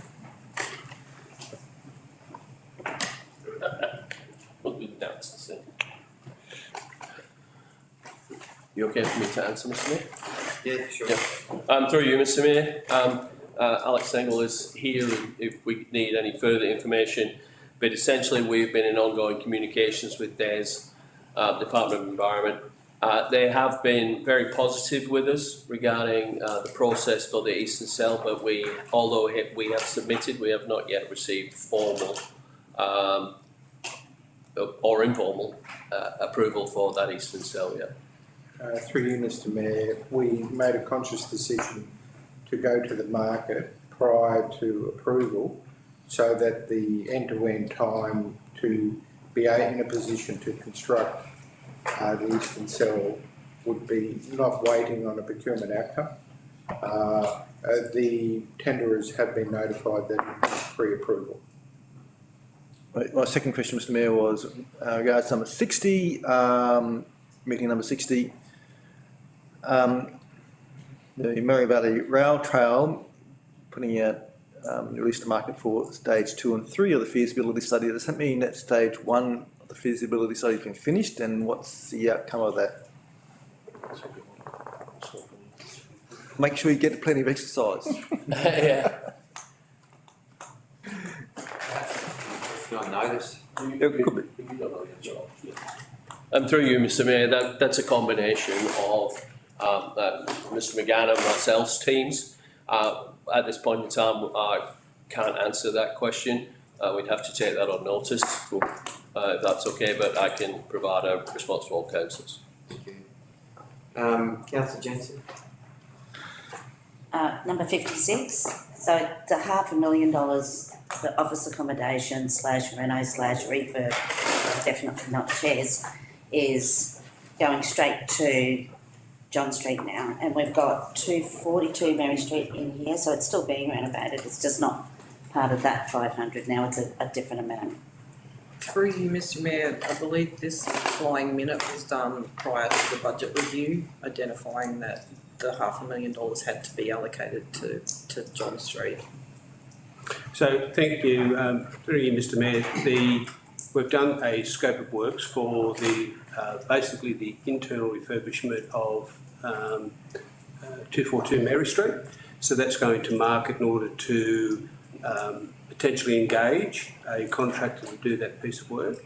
And in addition, we are looking now at continuing on with the work that was commenced about 6, 7, 8 months ago in the conversion of the wastewater operations shed that's been fitted out fairly roughly around to accommodate some office staff there that is not fit for purpose. So we're looking at both those projects simultaneously. We'll need to come back to council with our preferred recommendation around that spend for the 500,000, which will, in a sense, stimulate what other stages will be proposed and in what sequence around some of our office accommodation, whether that be Mary Street, John Street, Millwall Street. We have a lot of considerations to think through around our office accommodation strategy council-wide. Councillor Jensen. I'm not allowed to ask around about how much that's going to cost. Like a ballpark figure? Through you, Mr Mayor, sorry, I can't give that information away because we're currently at tender.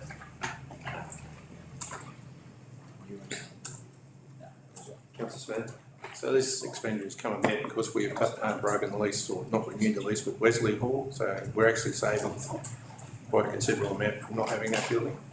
That's correct. Through you, Mr Mayor, that's correct. So we did terminate that lease at Wesley Hall many months ago now, which had a operational rental cost for the organisation. So yes, in a sense, but obviously with our working from home policy yet to be developed and our office accommodation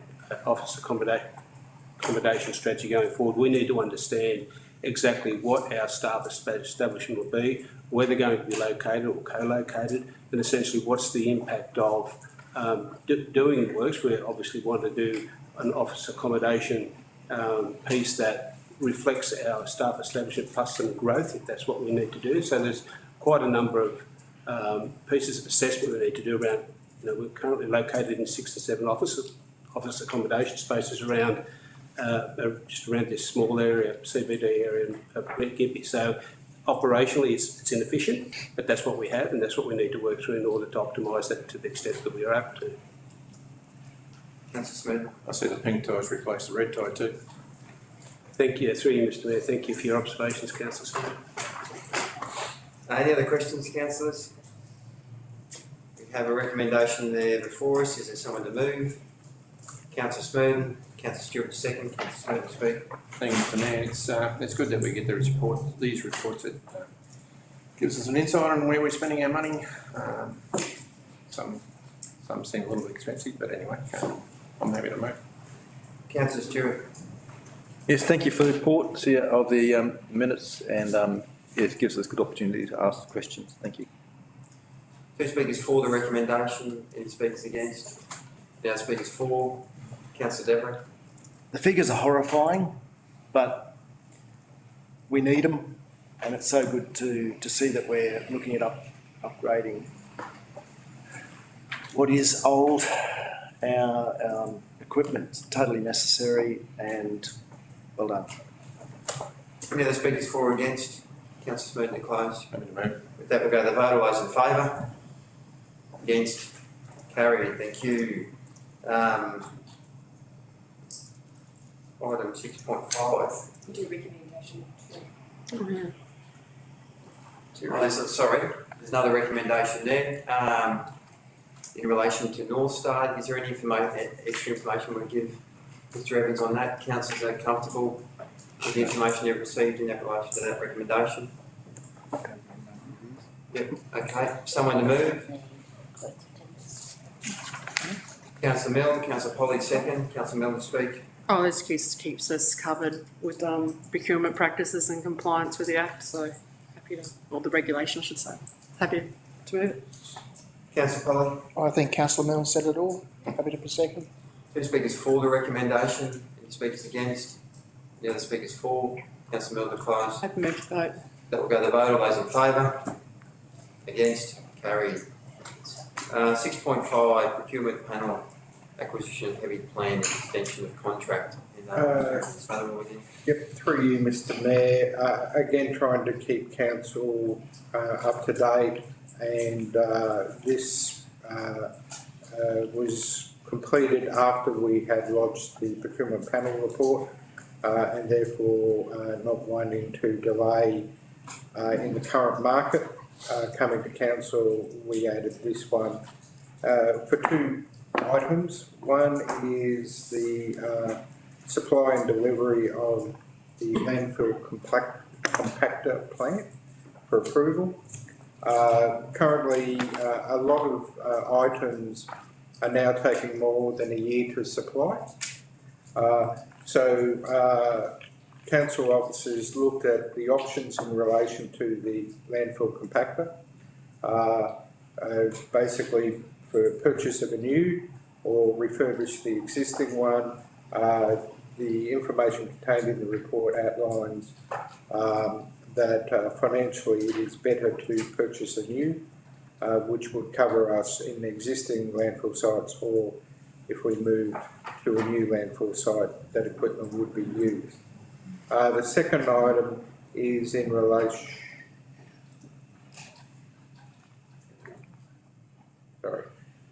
The second item is in relation to GWI, which is the organisation we're using to program manage our ERP project.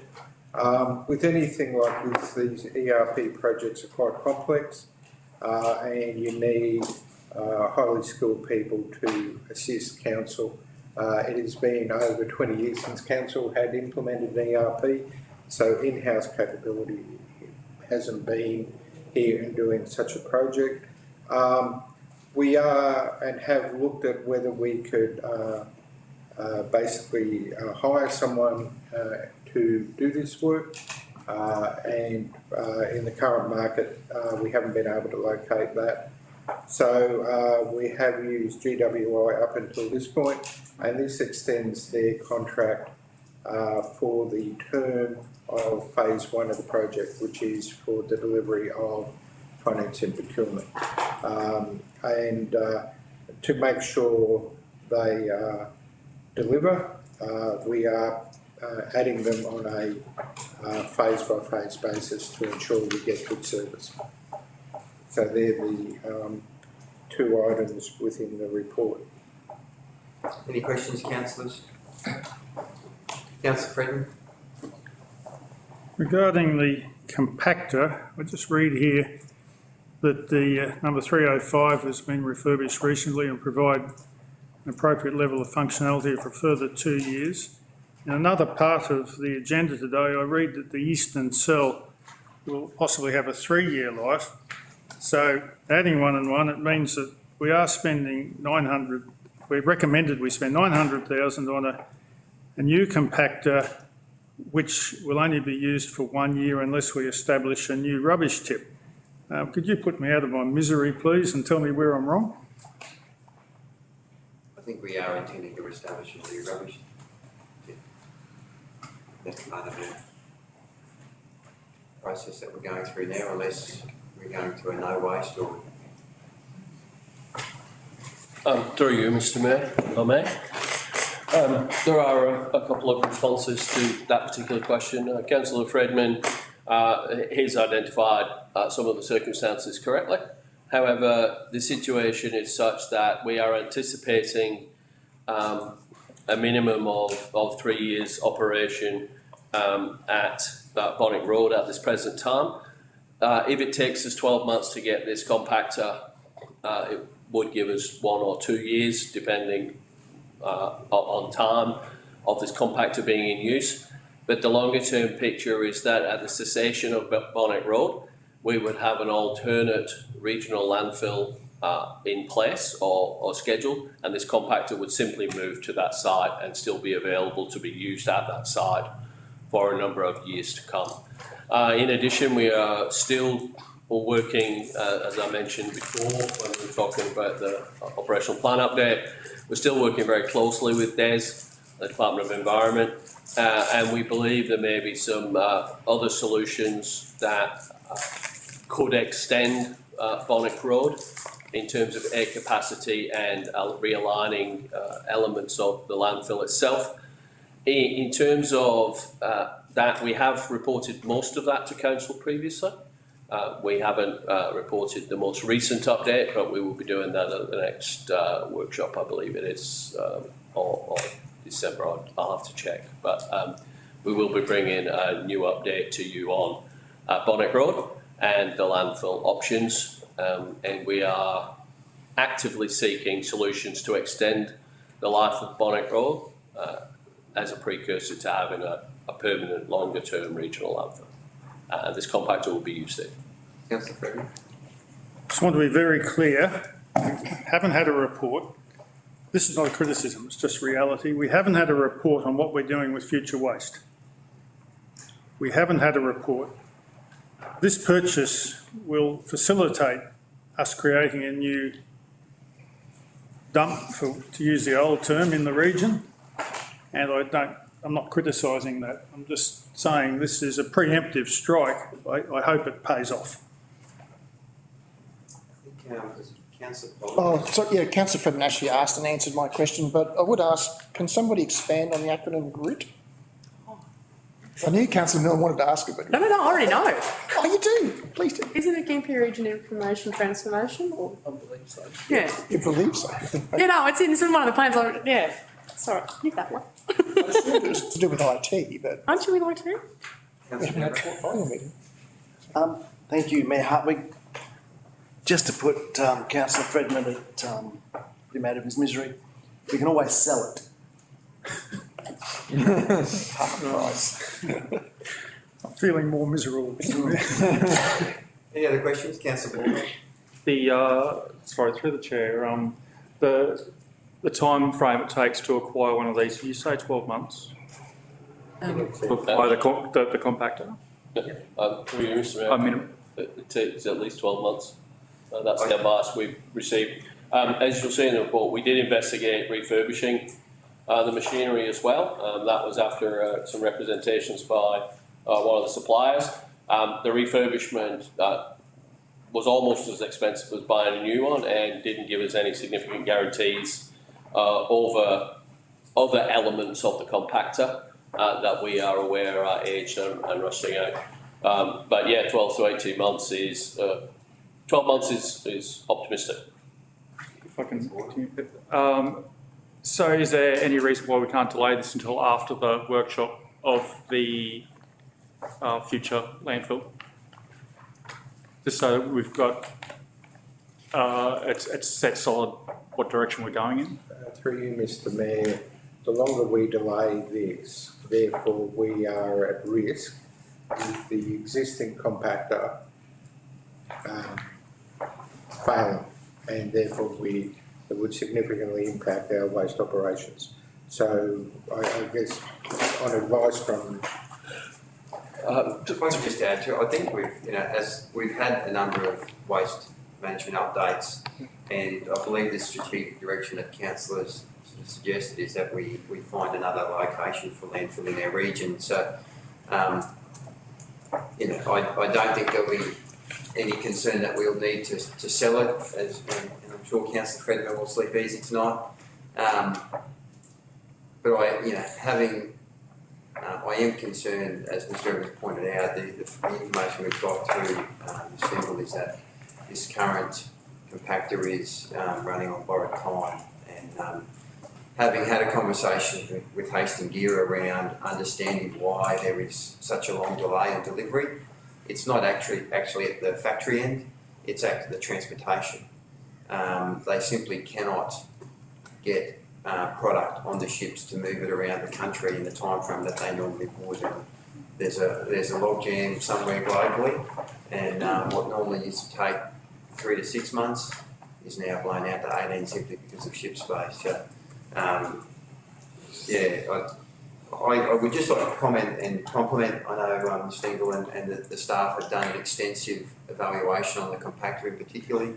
And it's great that every stone has been turned over to make sure that we're getting the best value for ratepayer rather than just simply running out to market and buying a brand newie, because that seemed like an easy option. We've looked at the machine we had, is it better to refurbish and improve rather than purchasing, so I think it's a good outcome. Councillor Smurd and Councillor Deborah. Is the other one worth much? How much is scrap metal worth? Official brief. Through you, Mr. Mayor, we haven't valued the other one, but probably not. Might be worth a bit of scrap. Artificial reef of thinking. Councillor Deborah. Mayor Hartwig, was there a cost involved in getting a quote to get the work done to refurbish it? Or do they, Yes, a cost for that? It was in the report. It was 990,000. No, a cost involved getting them to look at how much it will cost to refurbish. Through you, Mr Mayor, they provided that quote free of charge. Thank you. With the expectation that they're being fully transparent for us to make a decision. They did note when they gave us the quote that this would be dependent on when they crack the machine open. Sorry, accountant using some engineering terminology. And whilst our staff have done their utmost to do the best refurb previously, and they think that it could last up to two years, we are babying and testing the oil on that machine all the time because the Wonick Road can't do without that compactor working. We've looked at potentially hiring short-term compactors to come in if there's an issue between when we order the new machine, if that's what you endorse, and if the current one fails. So we're trying to have all sorts of contingencies in place to make sure that the Wonick Road continues to operate efficiently. any other questions, councillors? Have a recommendation. We'll deal with the three recommendations separately. So recommendation 1 before us. Is there someone to move? Councillor Smurden, someone to second. Councillor Waldorf, Councillor Smurden to speak. It's a case of have to. We've probably got the best price we can get, so. Councillor Waldorf. Yeah, basically what I was trying to say before in 3 simple little questions is, are you sure, are you really sure, and are you really, really sure? But, yeah, happy to second this. 2 speakers for the first recommendation. Any speakers against? Any other speakers for? Councillor Smurden to close. Happy to move. With that, we'll go to the vote. All those in favour? Against? Carried. Thank you. Recommendation 2. Someone to move? Councillor Milne. Councillor Stewart second. Councillor Milne to speak. This grid project is a major transformational piece of work that we're doing with the council, and if we've already got the people in place to do it, then yet extending it is probably the best thing to do. So yeah, happy to move this one. Councillor Stewart. Unfortunately, transformational information projects seem to take forever. Hopefully in this process we can ensure it sticks to the timeline. So yeah, happy to second. 2 speakers for the recommendation. Any speakers against? Any other speakers for? Councillor Milne to close. Happy to move the vote. With that, we'll go to the vote. All those in favour?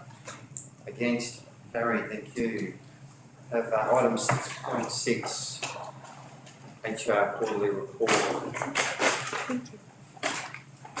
Anyone to Mr. Evans?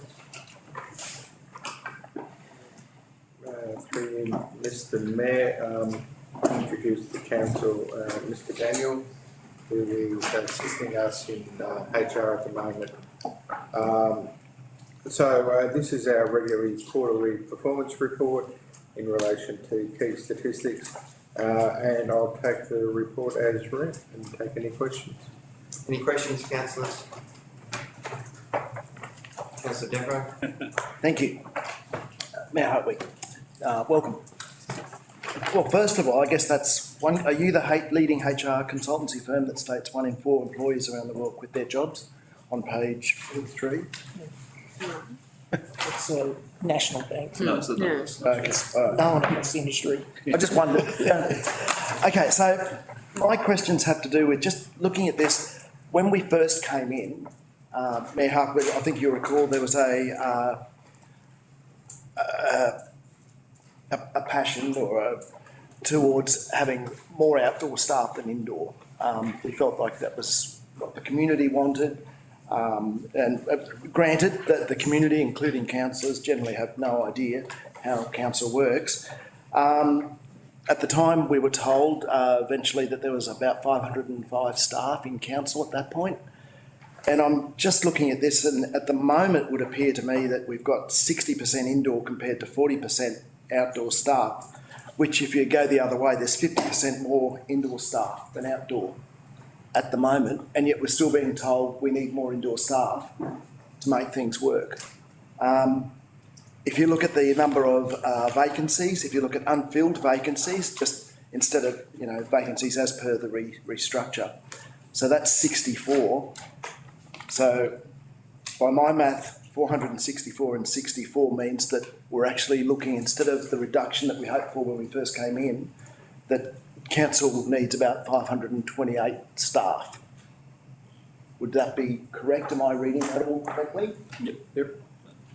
So I guess why, when it was all geared towards becoming a more lean machine, are we suddenly needing an extra, you know, we're going for under 500, so an extra 30 staff than what we did 2 years ago, what we thought we did 2 years ago. Well, I think there's also been a shift in I think we all felt that we had a rather bloated management structure, and that has been trimmed and leaned out. I do agree, you know, we do feel we need to look more at the outdoor staff and understand those ratios appropriately, but also to evaluate the services that we perform, particularly with indoor staff. Are they essential? Are they part of what council should be doing? Rather than just accepting that it's been business as usual in the past and that's what we should do in the future. But if we are looking at service reviews, service standards. We are looking at service reviews. I guess the makeup doesn't reflect the true picture either. There are a lot of services, especially outside, that we do outsource in terms of grass maintenance and things of that ilk. So it's a number comparison, but it's not a service comparison. You know what I mean? Yeah. We also are doing our service reviews, which we want to come back to council with to determine what.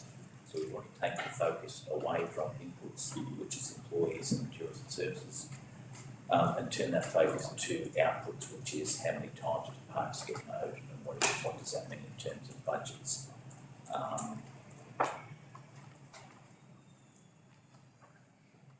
Say something else. No, I'm going to let you. I'm writing it down so I don't forget. Oh, okay. Well, if you think of it, just butt in. If I could continue through the mayor, just on that point of inputs versus outputs, my concern would be that would be a focus on the work and not on staff. So that seems to be what you're saying, like a more liberal approach, which is that we're going to outsource rather than do stuff internally. No, through this mayor, it's more about what does council want to achieve. So, how many times does it want its roads graded? How many times does it want its parks mowed? And then that goes into the budget to formulate the outcomes that council needs to raise its rating revenue for. So the focus from an organisation should be how many staff do we need and we raise rates for that amount of staff. The question should be, how many deliverables do you want to achieve as a council, and then you specify that back to the organisation for us to in turn to deliver against those outcomes that you achieve. Councillor Deborah, while you're on a roll. Yeah, if I could, just get right to the end of my thing, and then everyone else can jump in. Mayor Hartwig. So I'm interested. I mean, one of the ways that I think would give an indication as to how we're going with and where we plan to go in the future, where the organisation, I should say, plans to go, is we used to have apprentices in council in John Street. How are we doing with apprenticeships and stuff like that to help the community and to build up that skill, both within the community and within council itself? Through you, Mr. Mayor. The situation with apprentices, the situation with trainees, the situation with all workers is a global, local issue. And this is one of the issues that we're having at the moment. The issues that we're having are based around recruitment, attraction, retention, and therefore the impact on attrition. And if we look at the whole, it's not council, it's not Gympie that's got the problem. It's everywhere that's got the problem at the moment. You know, if we look at, you know, I was talking yesterday to an organisation in Kilcully requiring 350 workers, of which they aim to get 35 apprentices, and they're not getting them. We're in the same situation. And we're in a situation where every sector is demanding people, and every sector is strangling the other sectors. And also our neighbouring councils are also having that same problem. You know, we're currently recruiting as fast and as effectively as we can. But if we look at our advertised vacancies, from a very simple statistic, we've got 10 current advertised vacancies. Sunshine Coast has 50. Yeah, I'm talking about advertised vacancies. So the activity in recruitment is just impressive everywhere, but ineffectual everywhere. Yeah. So the question around apprentices is the same around the attraction of skilled staff, the attraction of managers, the attraction of directors. This is the issue we're having across the board. And, you know, I was travelling up here today and listening to a podcast, and the advert in the middle of the podcast was from VicGov. And VicGov are offering $9,000 sign-on bonuses plus relocation for kindergarten assistant positions. And this is the problem we're having. You know, so when we look at all these issues are related, and they're related to this situation at the moment, which is, you know, not to use jargon, not to use buzzwords, but I'm going to. It's the perfect storm. It's the perfect storm that's causing these situations. But we must, you know, I mustn't be remiss that decisions that have been made over recent years, we've lost skill over that time as well. And that skill also over this period that's been exacerbated. That situation's been exacerbated.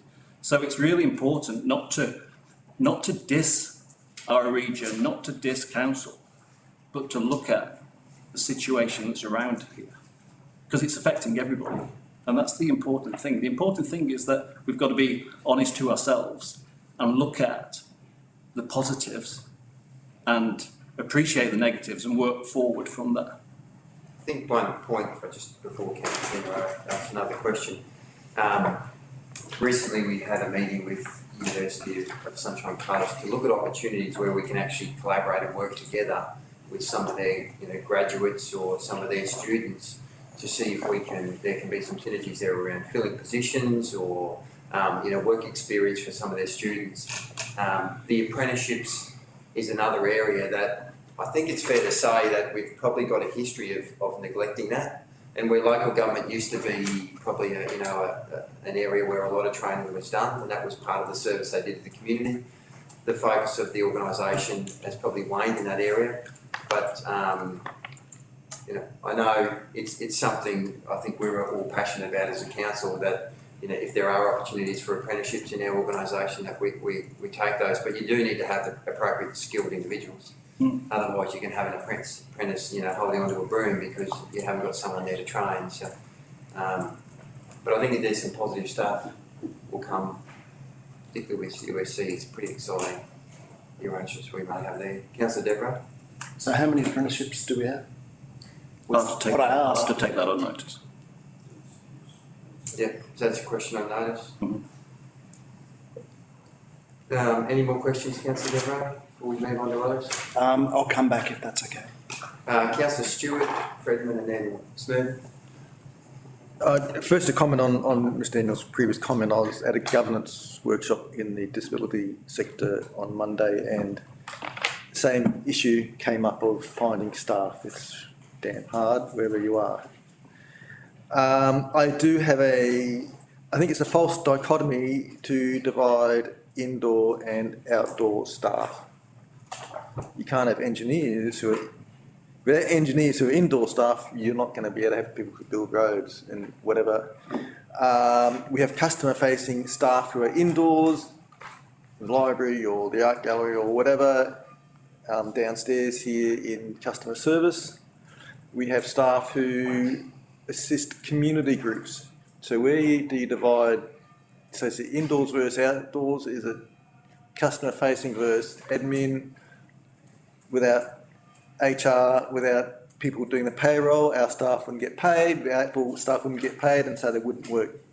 So I just get a bit worried when we just concentrate on the indoor, outdoor. It's a lot more complex than that. And I'm not saying that we need to be more efficient and more streamlined administratively or whatever, or we need to look at what services we're wanting to provide. But we just need to be careful of that simplistic dichotomy, which is a false dichotomy. Is there any question, Councillor Stewart? Oh, it's just a statement, really, I guess. I'm raving like normal. Short. I don't think I've got any questions at the moment. Councillor Fred? Thank you, Mr Daniel. That's a great summary. It's also good to hear, Mr Mayor, from someone external to the organisation. Means that we understand it somewhat better because Gympie is not the centre of the universe. But if you could just make a comment, please. I was only under the understanding that putting apprentices on isn't as easy as it used to be. I understand the overheads and the management of apprentices is turning a lot of people, a lot of employers off. And I presume that applies to us. The regulations regarding granting apprenticeships, I'm asking whether I'm right or wrong, are not attractive to any employer, including us. I can give you a very personal example, if I may, Mr Mayor, through you. I have a daughter. She's 20 years old. She started an apprenticeship at $12.50 an hour. And this current market now allows her to find another position outside of her apprenticeship at $28.50 an hour. They are the kind of examples that are taking those opportunities, and we can look at our children and go, get a trade, get a trade. But the world's changing and people are being put off from that. They're looking at university, they're looking at other opportunities, they're looking for more attractive organisations than getting that trade.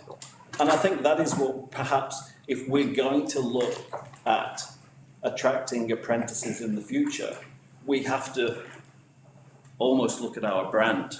What are we going to do? What workshops are we going to do? How are we going to get into the schools? How are we going to paint that picture of a career?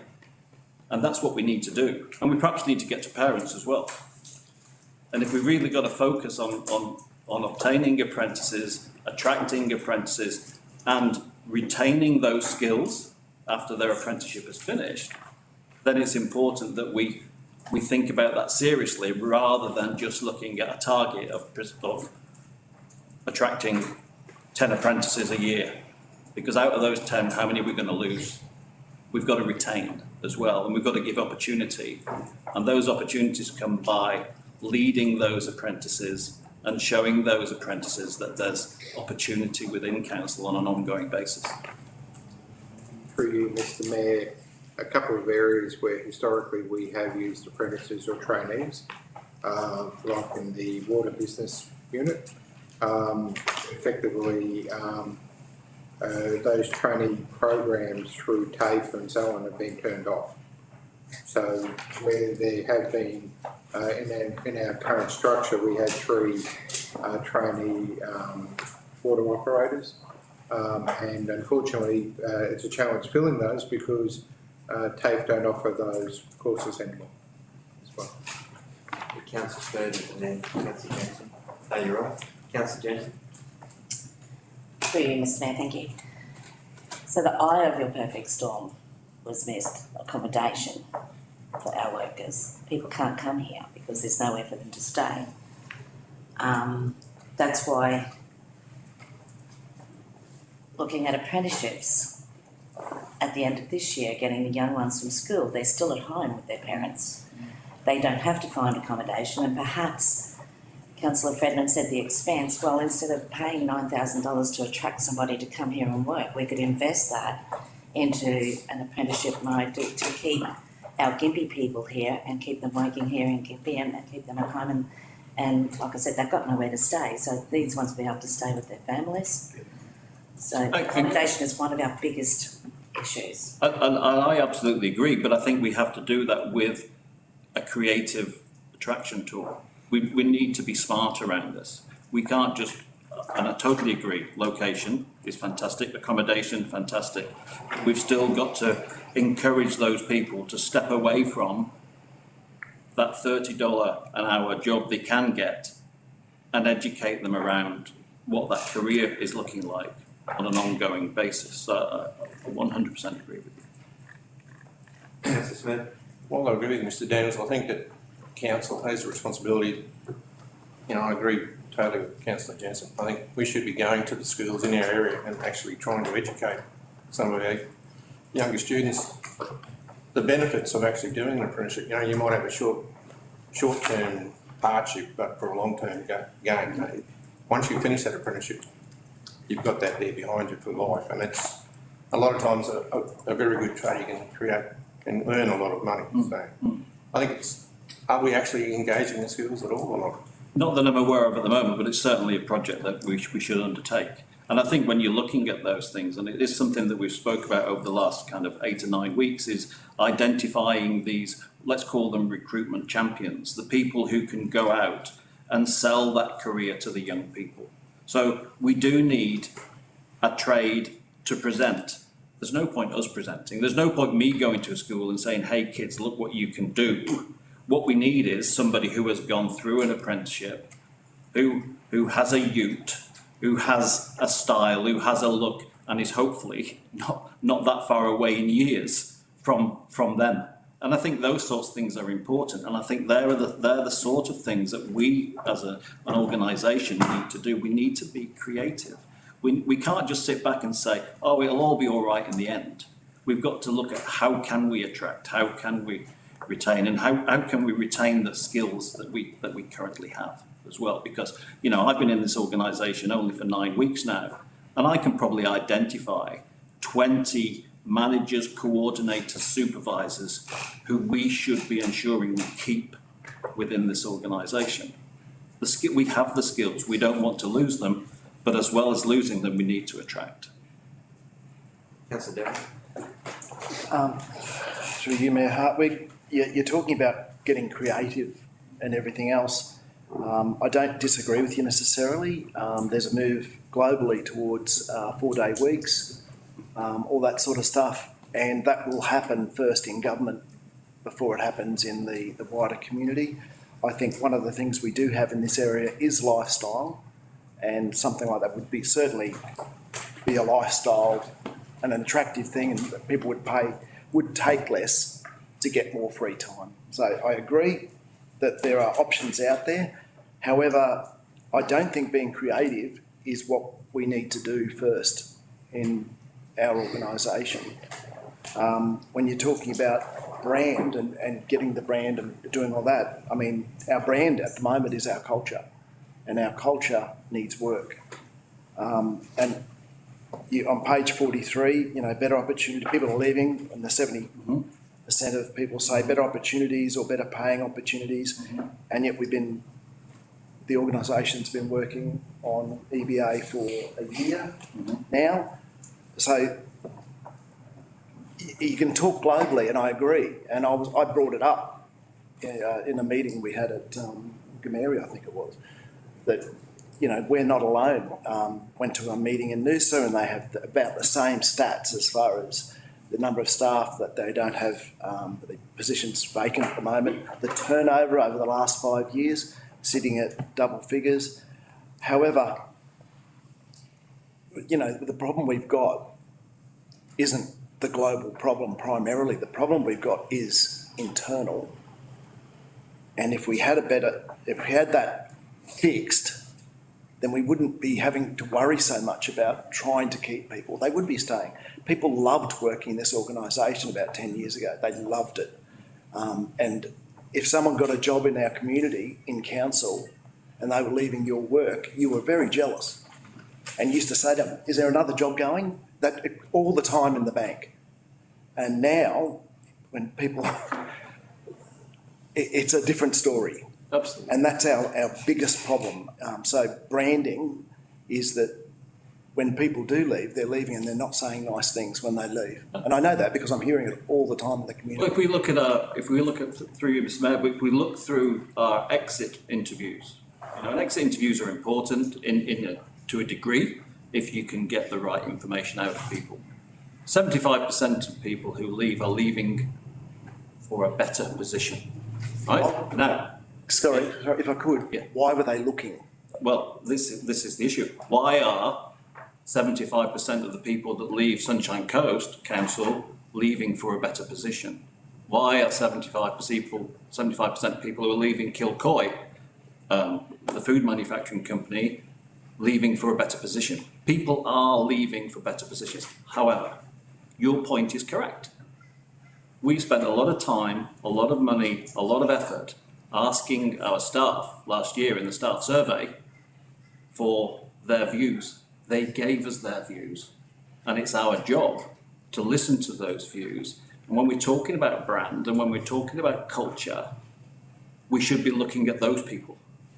We don't just look outside to attract and change the culture and be creative.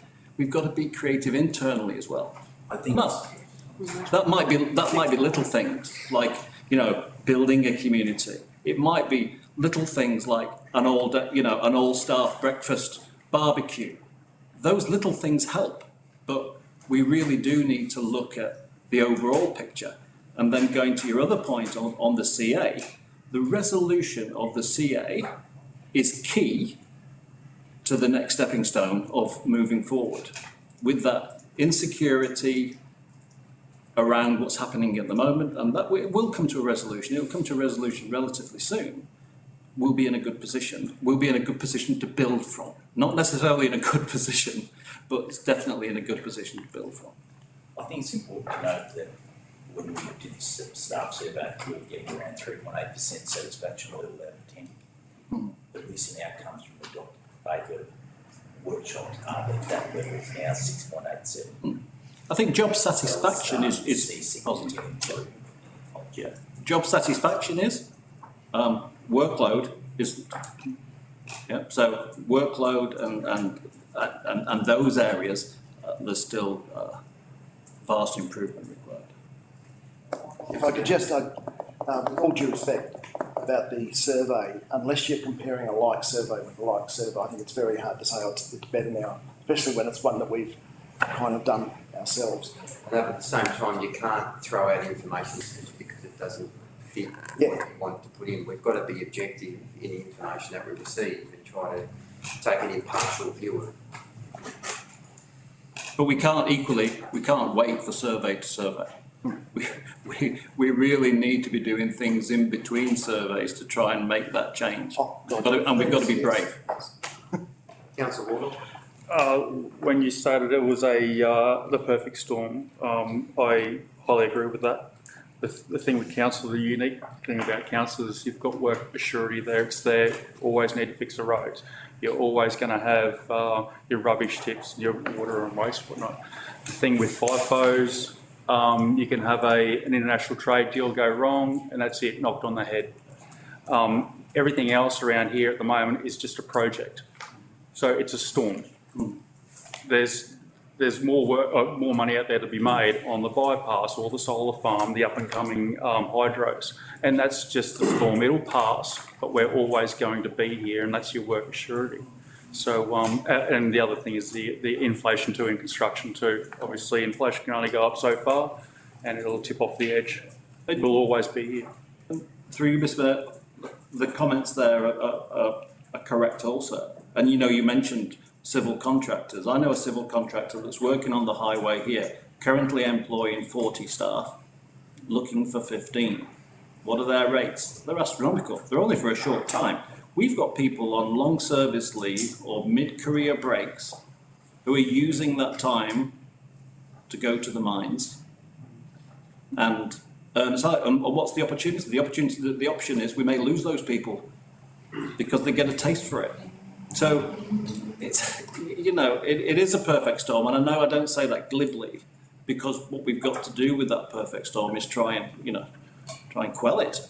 and try and give people that option and try and not re-educate people, but demonstrate that there are opportunities within council. There are lifetime opportunities within council, but that takes some education as well, because that isn't trendy anymore. It's not trendy to stay with the same employer. My granddad was employed for 50 years by the same company, and he was proud of that. How many people do we know that have been employed by the same company for 50 years? It's more impactful to move, apparently. Councillor Jensen. At 30 years at ANZ, thanks. When you say attraction, sorry, through you, Mr Mayor. What do you mean by attraction? Do you mean dollars to like that $9,000, fee to attract somebody? Is that what you're talking about? What do you mean by attraction? I think attraction has to be in a number of areas. So yes, of course, competitive salaries help. But even the way that we introduce people to the organisation, even the way how we promote our region to people, how do we make people see what we're doing? Are we really attracting people on the lifestyle of rolling hills, trees and cows? Or are we doing it? Are we attracting them as a career, as an opportunity? Do we want to get them to come and work in the region and then make a decision to stay in the region? And I think there's a big decision to be made there, because, we can look at our neighbouring councils, we can look at, for example, Sunshine Coast, and Sunshine Coast have the same attraction issues than we have, but they've got the northern suburbs to recruit from of Brisbane, and we're the hour further away, so we're struggling there as well. So what we've got to look at is the whole. Yes, we've got to look at salaries. Yes, we've got to look at relocation. Yes, perhaps we can look at, bonuses or incentives, but also we've got to look at development, development of people. How do we develop people? How do we encourage them to stay? How do we educate them here? What courses can we do? What development can we do? What, for those key senior members, are there MBA programs we can put people through to help retain them and attach them to the community that's Gympie Regional Council? So this is, through you, Mr Mayor, sorry. So this is to attract people to come work here. We're going to give them more money, better things. So the staff that we already have, that we can't even negotiate an EB with, are they going to get extra money? We're actually not giving them any more money, but we're in discussions around a CA at the moment.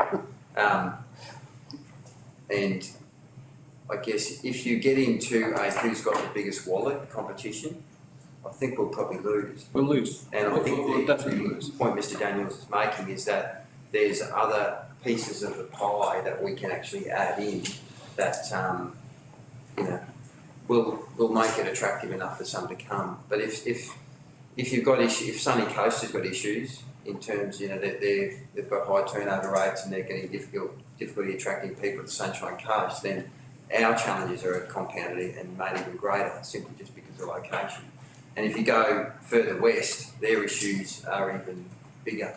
They have the same issues as us, and they're compounded because of their geographical location. It's like when I worked in the bank, and to get new people to come and bank with us, we'd give a really high rate for a new term deposit coming with us, so long as it's new money. But our existing loyal people who have been with us forever, you get nothing.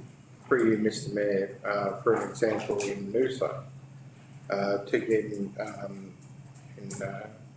Burns area, to get town planners, they're offering a 15% additional pay, but it doesn't apply to their existing town planners. So immediately there is a challenge that they're going to have in attracting, and then what happens to their existing. You need to look at retention. And so it is, as Mr Daniel said, it is a perfect storm. You can, I think of it as like a balloon. You can push this one, and then you'll have an outcome over here. We have to be very considered in how we address this, because there will be implications to existing staff if we offer sign-on bonuses, so on and so forth. I guess what we have to look at is the suite of retention options that we have, and probably the least beneficial is dollars. Because fundamentally we are competing against people who can spend a lot more than what we can. So it is across that whole suite of attraction and retention things in terms of lifestyle, in terms of job satisfaction, in terms of opportunities, in terms of training, in terms of flexible work arrangements, in those kind of things. That's the whole suite that we have to use, because each person that we're trying to attract or retain, that suite will have elements that are applicable to them, but not all, and so on. So I'd just say that the people who came from outside the bank for that special rate at the 4 months left and went to another bank. Yeah. They're not loyal. And that's exactly what. I'm just not sure if sweetness is going to work. And No, to be fair across all stuff. Through you, Ms. Mayor, please don't take the sweeteners as the be all and end all. They're an element for consideration. But do you know what we do have here? And we have something really important that we have. We have a small group of people who should be working together and not oppositionally to make these improvements. We're all on the same page, aren't we? We all want things better. We want things better for our community and we want things better for our workers. And if we can get our heads together and work on those things and come up with those initiatives and support each other in those initiatives, then I'm sure we'll have success. But it's not going to be success overnight. But it could be an exciting journey. It could be a journey that's different than others. And I think that's the size of our organisation certainly has its advantages when it comes to agility. We can be agile. We can make changes. We can be creative, because we shouldn't have the restrictions of our larger neighbour in the Sunshine Coast, for example. We might think they're more mature, but I'm sure we can be more creative. Councillor Stewart. Just to go to a different section of the report, the workplace health and safety, you have some challenging targets, which are good. Dropping injury frequency rate from 15.79 to 11.56 or whatever that means. So what's being done to achieve those targets? I think focus of not just the safety team. I'd love to say it's all the safety team, but it's that culture. It's the safety culture. It's making sure that we're having those positive pre-starts, that we're not having tick the box safety exercises, that we're getting people to think naturally. We also obviously have the JCC, where we consult heavily, and JCC is the Joint Consultative Committee, and we work heavily, and thankfully that separates from the certified agreement. There's some similar people on there, but the tone is different, so we need to move forward with that. I will a word of notice on the current figures that you saw there. We have just had our annual workplace health and safety audit. The results will be coming out of that soon. We still feel they'll be positive, but with all these things we can learn on, and again, we shouldn't be lackadaisical just because something's good, that it will remain good. And I think that's a really important, safety is a really important area moving forward. Any other questions, councillors? Councillor Devereux. I would just like an explanation on page 47, budget implications. There are no budget implications associated with this report. How is that possible? Doesn't it cost money? So the items included in the report have been factored into the budget review. So it's not the cost of the report itself, is that? No, it has been. Yeah, just checking. I'm always told, look, it's going to cost money and we've got to take it from somewhere. Any other questions, councillors? With that, we have a recommendation there before us for a lengthy discussion. Someone to move. Councillor Stewart. Councillor Fredman second. Councillor Stewart speak. Mr Mayor, I'm trying to recall if we had a report like this before, and I can't remember. But so it is really good to have this report outlining how things are going in the HR area, and so I'd like to thank staff for that. And it certainly obviously raised a lot of issues and continue to do so. So I'm happy that we to receive this report. Thanks. Councillor Freeman. High quality discussion was had by all. Thank you. 2 speakers for the recommendation. Any speakers against? Any other speakers for? Councillor Miller.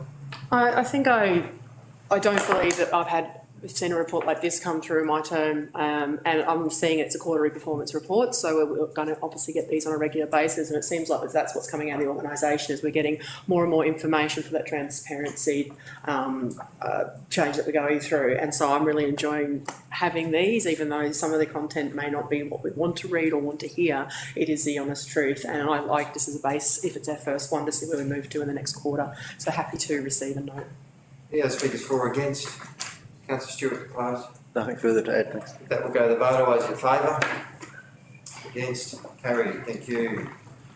Item 6.7, council vacancies and recruitment. I think we've discussed a fair bit of this. I don't know whether there's any more to add. I do have a question. Thank you, Councillor Jensen. Page 49 through you, Mr Mayor, thank you, the $30,000. Can I say that again? It's in the report. It's in the report. It's in the report, yes.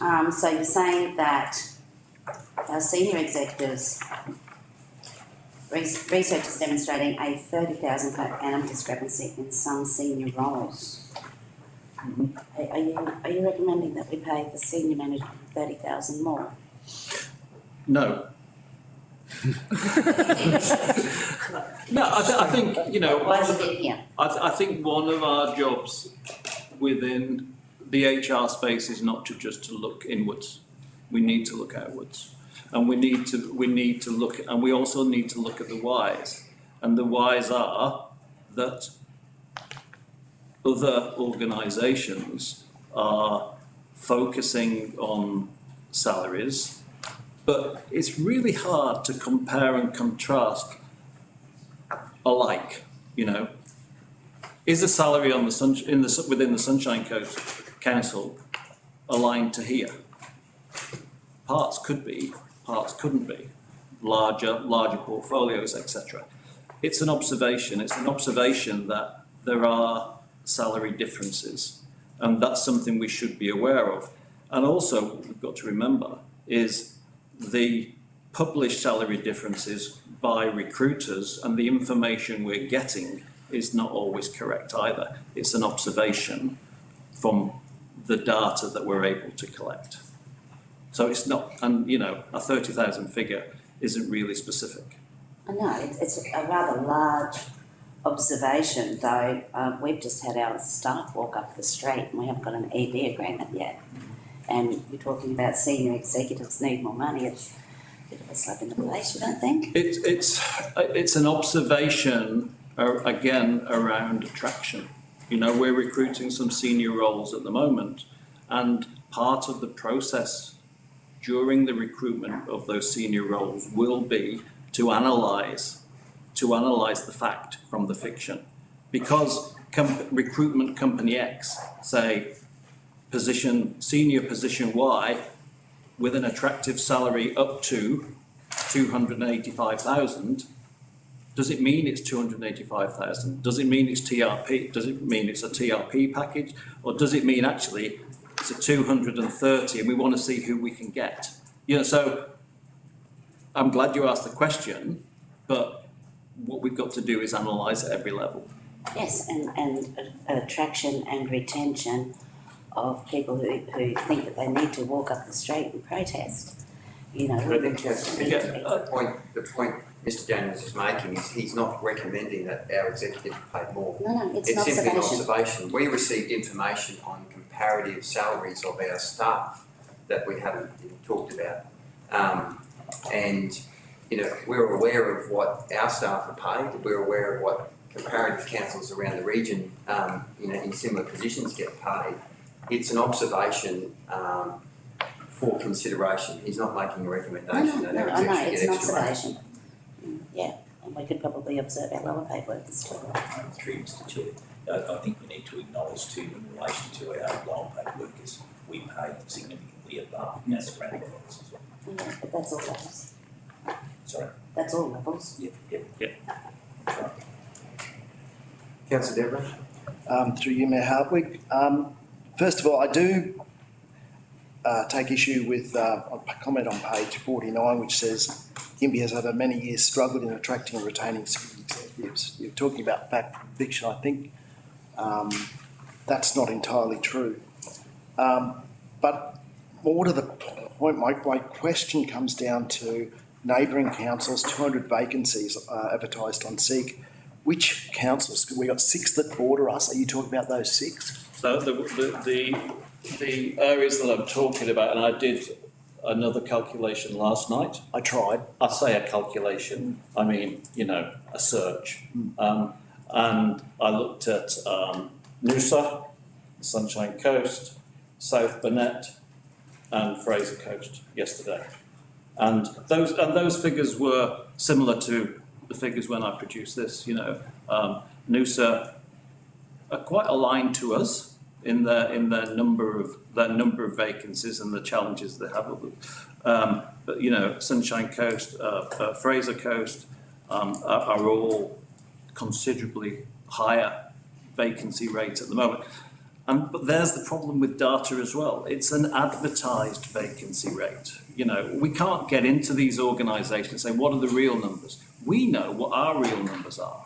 We know what our issues are. And that's what's important. It's important that we keep remembering this is us. And we've got to make the changes here and not constantly look at those outlying organisations or those other companies or those other sectors. Just through the mayor again, but you start by saying we've got a global problem, you've got to look at that, and now you're saying, but don't look at that, we've got to look at this. I realise it's a balance between the two. There's this issue and then there's our issues, which are on top of it.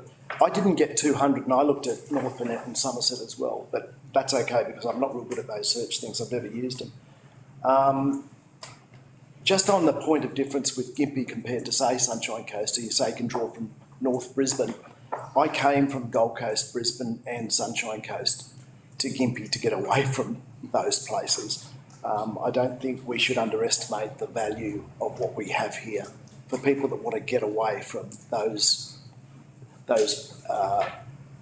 places that are driven by money instead of lifestyle. Through you, Mr. Mayor, I don't disagree. But it's a whole. If we look at Sunshine Coast, which, when we talk about people who are moving council to council, who are they losing the larger percentage of staff to? Which council? Us. Moreton Bay. Their big fight at the moment is with losing staff to Moreton Bay. Yeah? And that epitomises the issue. And I do agree. I agree totally that we've got to look at the whole. What I'm saying is we can't hang our hat on lifestyle, rural, charm, etc. What we've got to do is look at the whole. And a lot of that is internal. A lot of that is that engagement, of the improvement of engagement. We can't get over that. The best people to sell opportunities within Gympie Regional Council are, as has already been stated in this meeting, are people who work in Gympie Regional Council. We've got to look at them. We've got to get them thinking better about us, and they'll be our ambassadors. Just another point too. When you're talking about, that we need to attract these people, we're losing them and everything else, I'll just remind everyone that we have more internal staff now, I think, than we had when we first came in. So wherever the gaps are, I know some don't agree in comparing indoor to outdoor, but if these figures are comparable with where they take the numbers from, it's really the outdoor area that we've got the most trouble with. From a recruitment perspective. And retaining. Yeah, you're correct. Last year we had 274 indoor. We've now got 277. Last year we had 195 outdoor. We've now got 187. But if we go back 5 years, we're 30, 40 less within our indoor staff and we're 12 less with our outdoor staff. But that doesn't mean the proportion shouldn't have changed greater. What about 4 years? You got that one? No, not going to give me that? All right. I think too, particularly for outdoor staff, and you raised it, Mr. Daniels, with your discussion around your daughter. If you were,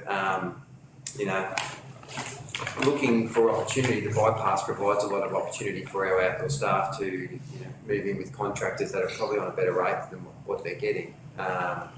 So it's always a challenge then to maintain that level. Do you want to be on a whipper snipper every day, or do you want to be out on a water truck on the bypass in an air-conditioned cab? You're probably receiving greater pay. So part of that perfect storm you talk about is the activity, the state and federal spending around infrastructure that's in our region that attracts those people out, and that will ebb and flow. I mean, we'll see the bypass finish, and there'll be people that like the lifestyle that have moved here to work for the bypass that actually want to then look for council. It's a challenge in the meantime, as you pointed out. Through you, Mr. Mayor, again, one of the remedies that I haven't mentioned is that we are currently undergoing the process of recruiting a officer of recruitment, so an internal recruitment consultant, and that will be part of our initiative to focus time. So rather than sharing the recruitment through our 3 current HR business partners who all do a great job, we're going to let them focus on the day-to-day things that they should be focusing on, the development, the appraisals process, the internal support of all our staff, and have one person who's focused totally on recruitment. And I think that will help us introduce those initiatives as well, because we'll have one point of focus. Thank you. Any other questions, councillors? We have a recommendation there. Is someone to move? Councillor Fredman, Councillor Milner second. Councillor Fredman speak. Another sobering report, Mr. Mayor. All I can say is anyone who doesn't take a job here and move here is foolish. This is a great place to live and work, and the sooner people realise that, the better. We'll put that on our next. That's just slogan. Available to go to the Senate. We've got it. We've got it. That's it. We've got it all.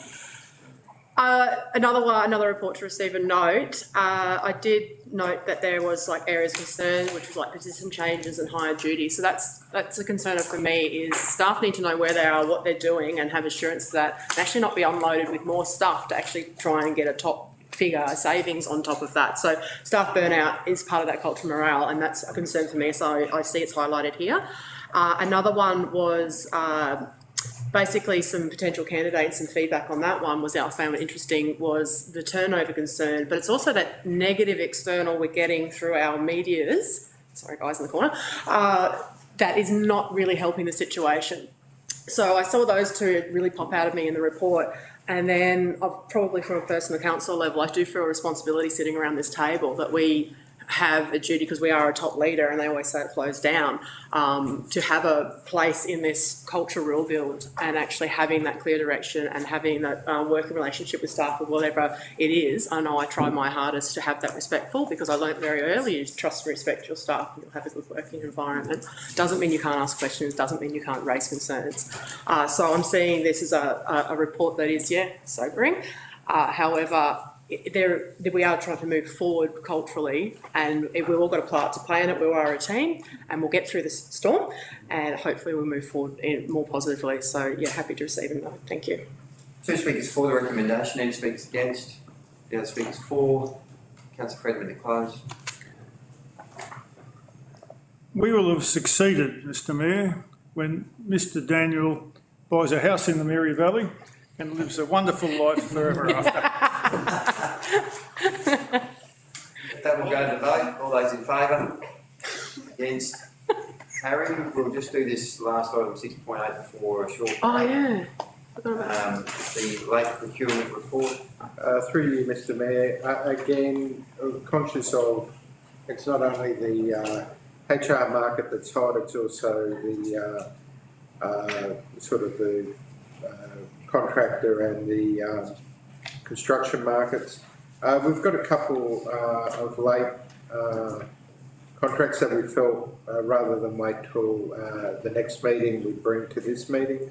The first one is the Civic Centre staged asset renewal.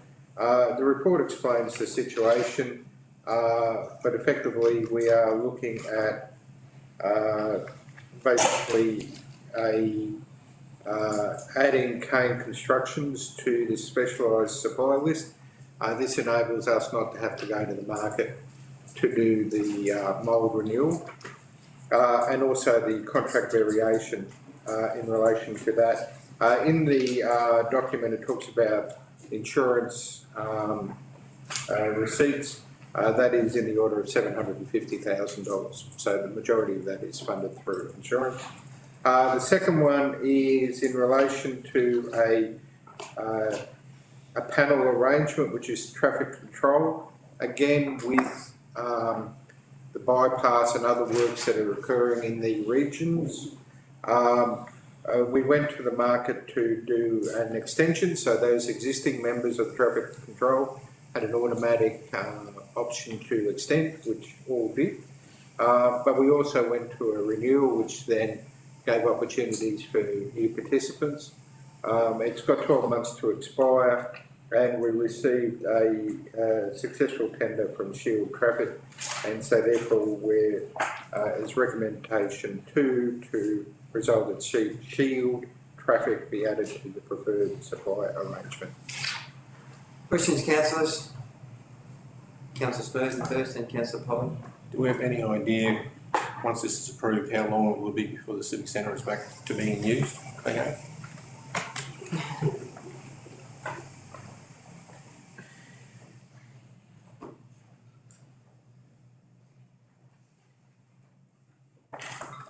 Through you, Mr. Mayor. So thank you. So this variation that's before you at the moment is what supports the contractor in order to fully mobilise the site in order to do the works that are required before they can undertake the principal scope of works. So, length of time? No idea. So they've mobilised the site at the moment. They've quarantined the site with fencing, and they've done some preliminary work around the roof structures. Essentially, they aren't mobilising the site any further until they have written approval and authority from us to undertake the variation as the principal contractor on that site. So they have an obligation to look after their workers, subcontractors, suppliers and materials, and part of that is remediating the significant mould pitch that's internal of the building so they can do their roof replacement works and their mould remediation in parallel. Obviously, at this point in time, we're unsure of the extent of any mould infestation between the ceiling and the roof, and obviously they've got to take that roof section off. So this work will ensure that they can mobilise their teams to site. So this will, of course, be affected by weather? Potentially. Up until the 19th of November, I understand. Councillor Cole. No question. Oh, I understand why we're putting them into the supply list to get a job done, but once they're on the list, it's a permanent thing, or is it purely for a temporary to do this job and then they're sort of off the list again? Historically, through you, Mr. Mayor, historically, the council managed that supply, the specialised and sold on a project-by-project basis, and then a record wasn't kept, a central register wasn't kept. So what we're suggesting here was we add them to the register. In that register, it will note that it is for this project only. Right. Yeah. And on an annual basis, the sole supplier and the specialist supplier list comes back to council for renewal. So once this project is done, they will be taken off that list. Okay. Councillor Devereux. Stage 1, how many stages are there, please? Through the Mayor. Through you, Mr. Mayor, I think when I first promoted the asset renewal project at the Civic Centre nearly almost 2 years ago now, I think there was 3 stages that we identified at that point in time. obviously, with stage one, we scoped that work and we went to market based on a initial grant funding of 2018. We're in 2022. Obviously, we're not going to buy the same type of project in 2022 as we did in 2018. So we haven't since then investigated what stages 2 may look like, scoped them, or done a cost estimate for that particular piece of work, or for stage 3 at this point in time. We're simply trying to get through the initial rescoping of stage 1 from a theatrical project to an asset renewal project. So the original grant was for a theatrical upgrade internally, curtains, ropes, all those sorts of things. It was turned in by council resolution into an asset renewal project where we're starting to do roof remediation works because of the damage to the roof, removing asbestos supply tower, upgrading electrical, assessing the electrical connectivity and capacity in that building. So it's basically setting the building up for the future rather than doing an external refurbishment project around carpets, curtain renewal, those sorts of things. But so I'm sorry, through the mayor, what are the stages though? So once you effectively understand that you've got the infrastructure within the building, that it's watertight, and then you can start looking at what are the internal refurbishments or the activities or the functions that you want that building to produce in the future, then you can do the secondary and supplementary stages following that. So stage 1, this is just gutted, essentially. No. So the stage 1's really to make sure that the building is secure, it's watertight, it removes any of those materials that we no longer put in buildings, such as asbestos, lead in buildings, those sorts of things, and basically sets up the infrastructure, generation equipment, and switchboards where they're required. So we do an assessment of electrical capacity and incoming mains as well. Okay, so stage 2 is? Stage 2, I can't recall that off the top of my head, but I did scope out what stage 2 would be, and that would need to be reviewed as we would consider another stage because we de-scoped stage 1 following the first tender because that price came in at a much higher cost than we were willing to accept from the grant funding. Pretend I never went to high school. When do I get chairs so I can sit on? Stage 2 or after stage 3? Because that's what the community wants to know. When can they use the building? So through you, Mr. Mayor, you're asking when this project will be finished? Just, yes. Like, I don't know, because for me, stage 2 could be, that we look at doing, stuff with the stage and all the rest of it. And stage 3 might be, we look at painting and doing an extension. I don't know what the stages are. Yep. I want to know as a community member, when I can use the building after stage 1, stage 2, or does it have to be stage 3? Once this work is completed, council will have the option, it will be available to be used by the public. After stage 1. Stage 2 and 3 and work out what work we wish to do in the future. But it will be available for use once this is completed. After stage 1? Yeah, correct. So further stages were around what we may do around soft furnishings, carpet renewals, all those sorts of elements within the building. At this point in time, and I must caveat by saying, we still haven't identified to the full extent what this project may expand into because we don't know the extent of the mould damage, which is significant. So some of the work that we de-scoped out of the original tender, we will now have to put back into this contract at some point in time. For example, some of the carpets that we removed from stage 1, those carpets are mould infested. They will now need to be removed as part of this variation and then reintroduced back into the contract at some point in time in order for you to occupy the building after stage 1, after this project. Councillor Smith. Thank you. How much to build a new one? Through you, Mr. Mayor. So at this point in time, that has been something that you would consider, but I suggest you're probably not. You're not there at this point in time. The value of that building makes a great contribution, and we're not touching the major elements of the building. We're simply renewing those roof structures, removing those elements that we don't want in buildings anymore, such as lead and asbestos, removing the mould. The critical part of this variation is to ensure that when we do stage one, that we have full hygienist clearance so that we can occupy the building. And to that extent, at this point in time, until we open it up and start those works, we won't know the exact extent of that mould damage. It could be in the air conditioning plenums. It could be considerable. Councillor Johnson. Through you, Mr. Mayor, are you going to fill up the dump? Through you, Mr. Mayor, we will add to the capacity. I haven't at this stage looked at what those elements are. There are quite a number of building elements that will be recyclable. He said add to capacity. Any other questions, councillors? With that, we have two recommendations there before us. We'll deal with recommendation one first. Someone to move. Councillor Stewart, Councillor Devereux to second. Councillor Stewart to speak.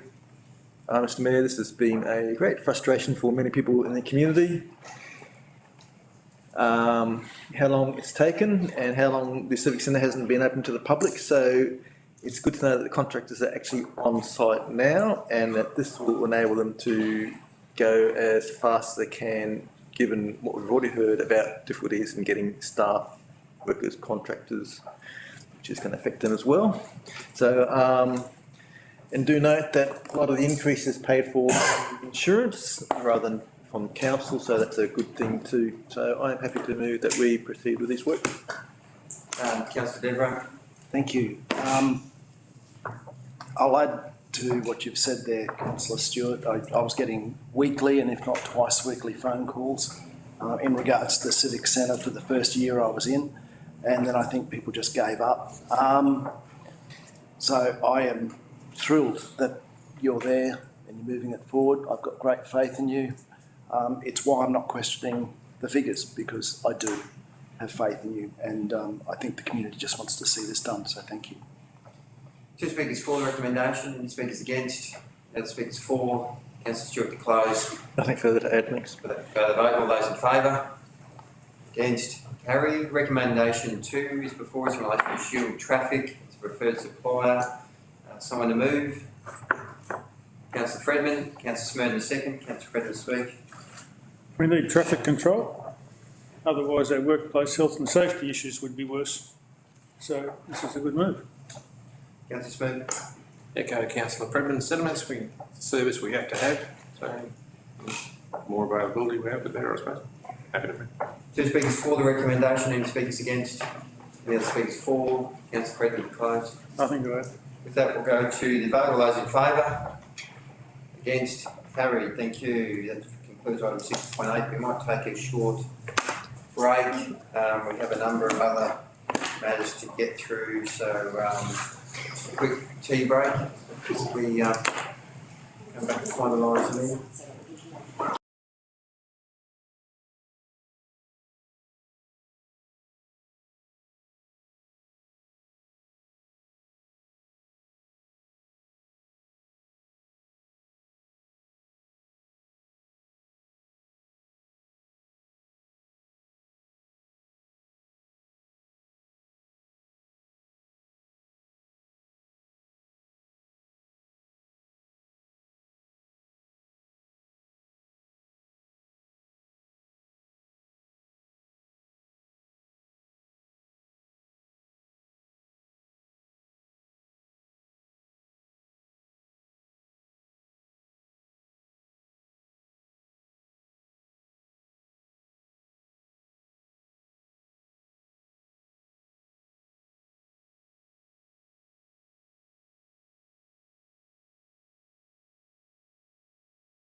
Live now, Mr Mayor. Welcome back, councillors, staff. We'll continue with item 7.1, regulated waste charges.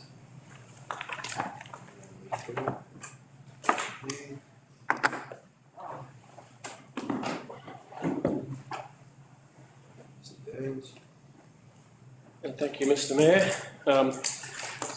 Obviously, councillors will have read this report. We will take it as read. In essence, through the disaster and floods, we identified that we had a significant change in the type and style of some of the waste coming into Bonnet Road. In addition to that, we realised that our fees and charges were remiss in that they didn't cover some of the particular issues associated with regulated waste. So this report seeks to address and fix that problem. We're happy to take questions. Brought Ms Stengel along because she's all across it, and Ms Haverall as well. And I think the only thing that I would add to the report is that in answer to Councillor Jensen's former question of Mr McGann in regards to are we going to fill up the tip with the Civic Centre debris, if this goes through and is resolved by council, we will be charging Mr McGann so that he may wish to take it elsewhere.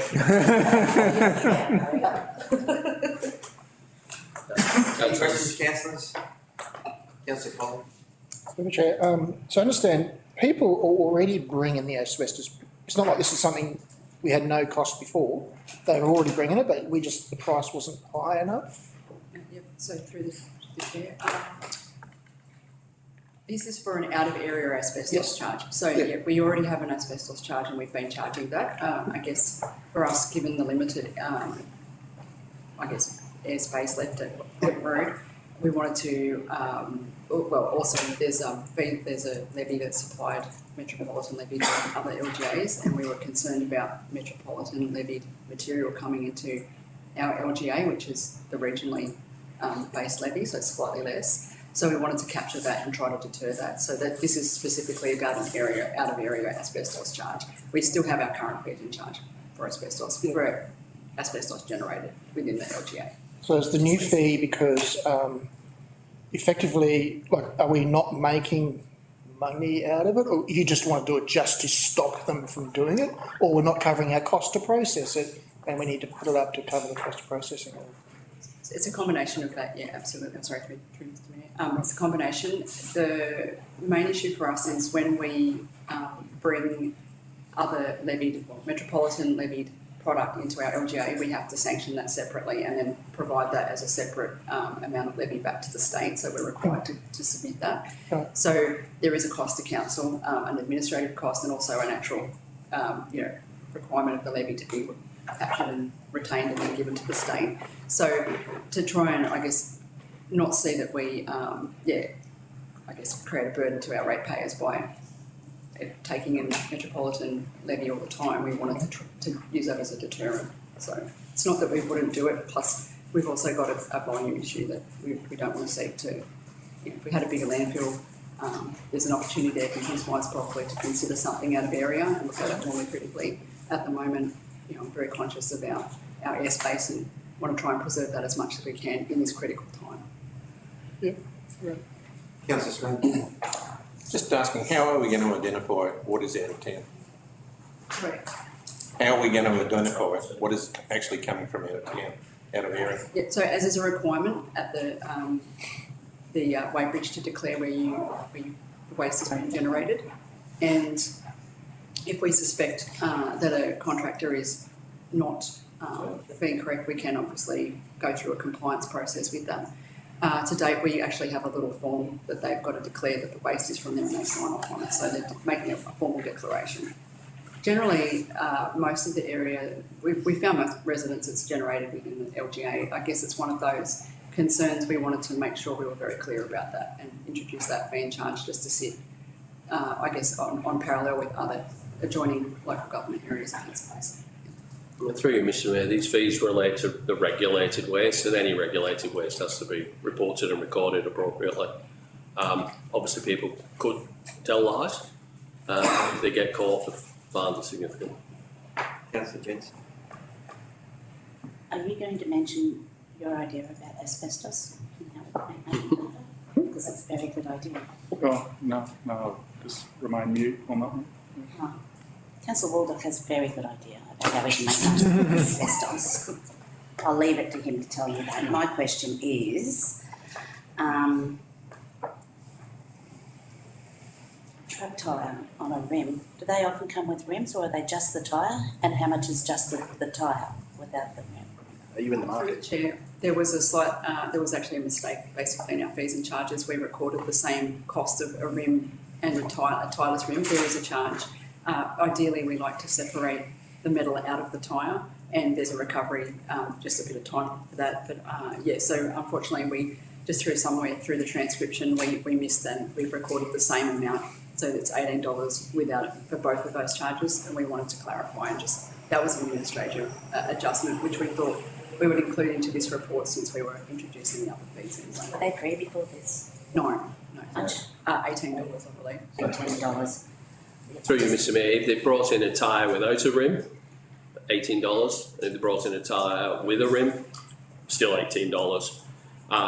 Because we recover and recycle the metal, we separate the two, and hopefully we send the tyre to shredded to be recycled as well, but we'll recover the metal.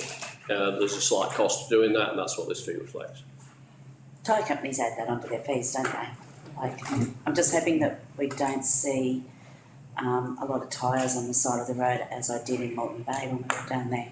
It's not a big Not long ago, there were just tyres everywhere.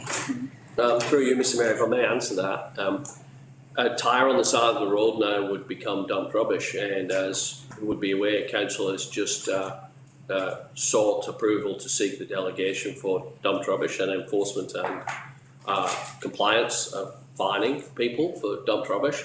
So if we did start to have a problem with that, we now have a mechanism to fix that, and that dumped rubbish will be going to the tip. Yeah, they're just everywhere. There were fences. You know, I was just driving and there were fences. There were just tyres everywhere. So I thought it must be expensive down there. Councillor Walker. Thank you, through the chair.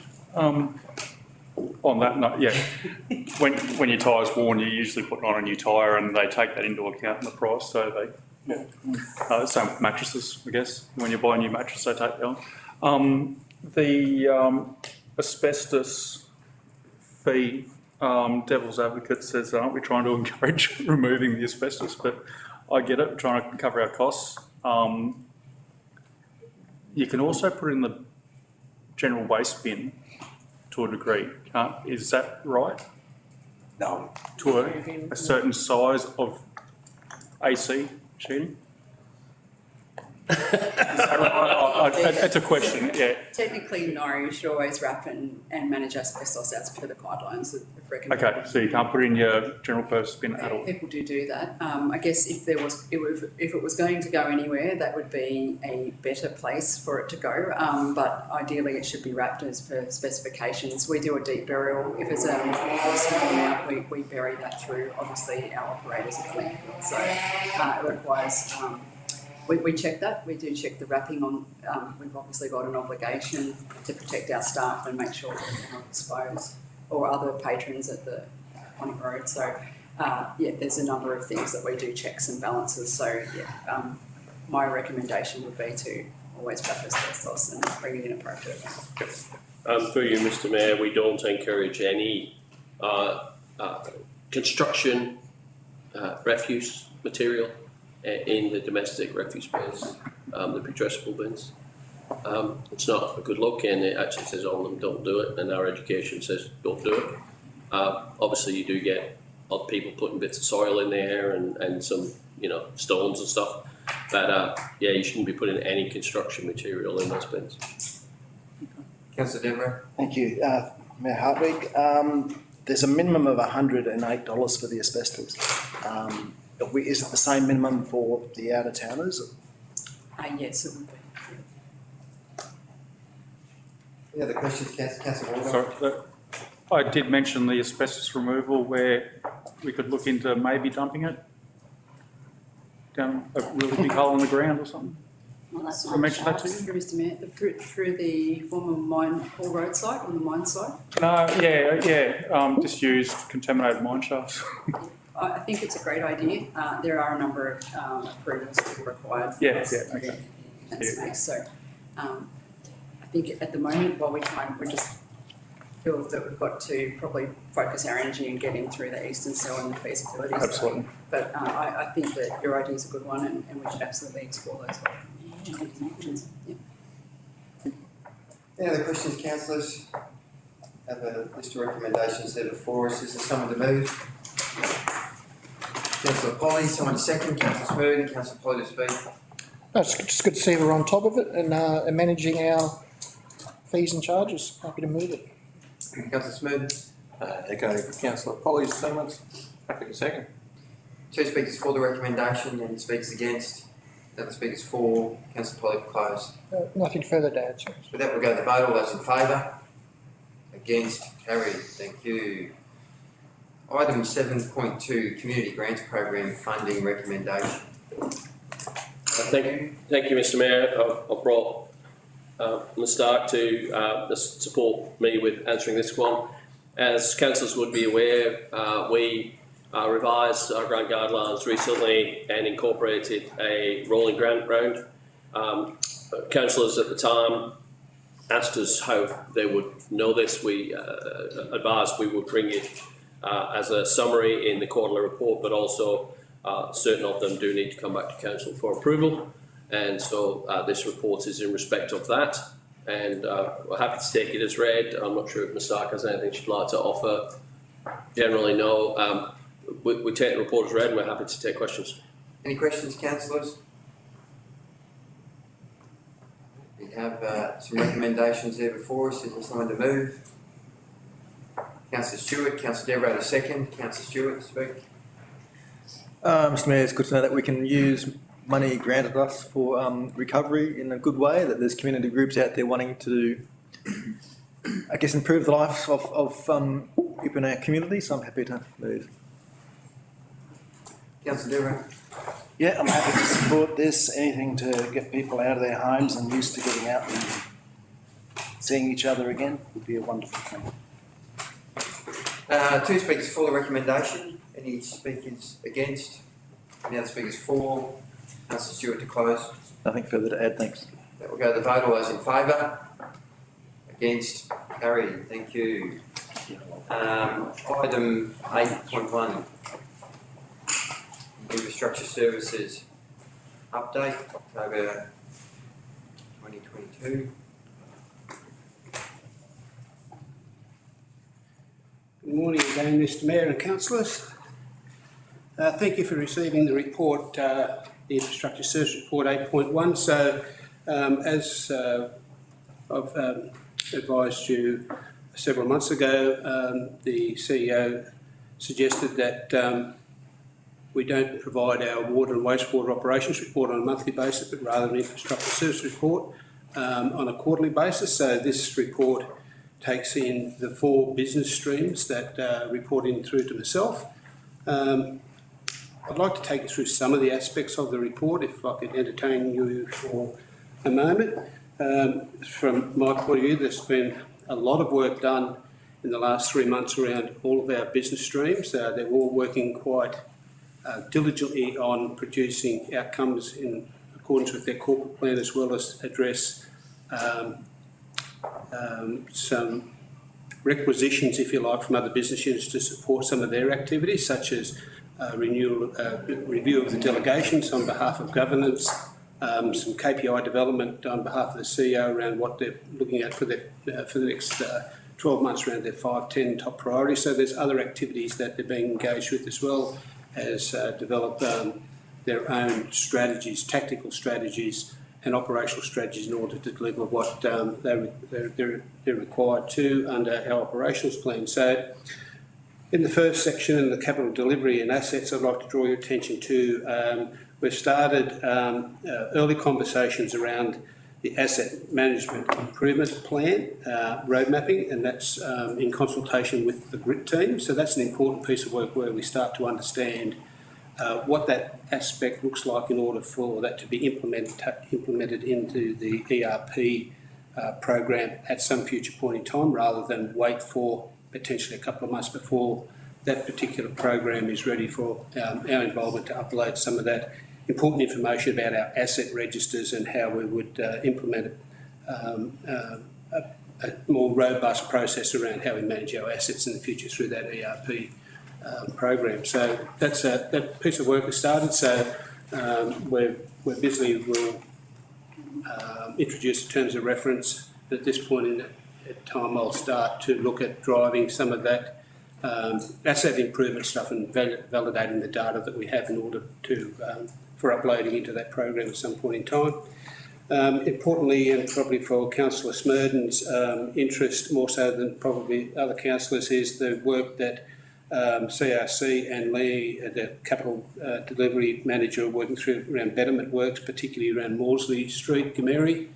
That's happening in parallel to some of the Reaper work packages that they're doing at this point in time. So we're quite aware of the Pumpkin Festival and what the connectivity around the Gameri CBD looks like. So we'll be there at some stage, whether we have that full betterment package done, but I'm sure that we can work towards that date specifically to have an improvement around the Morsley Street area. So I think that's an important piece to bring out around that flood restoration program.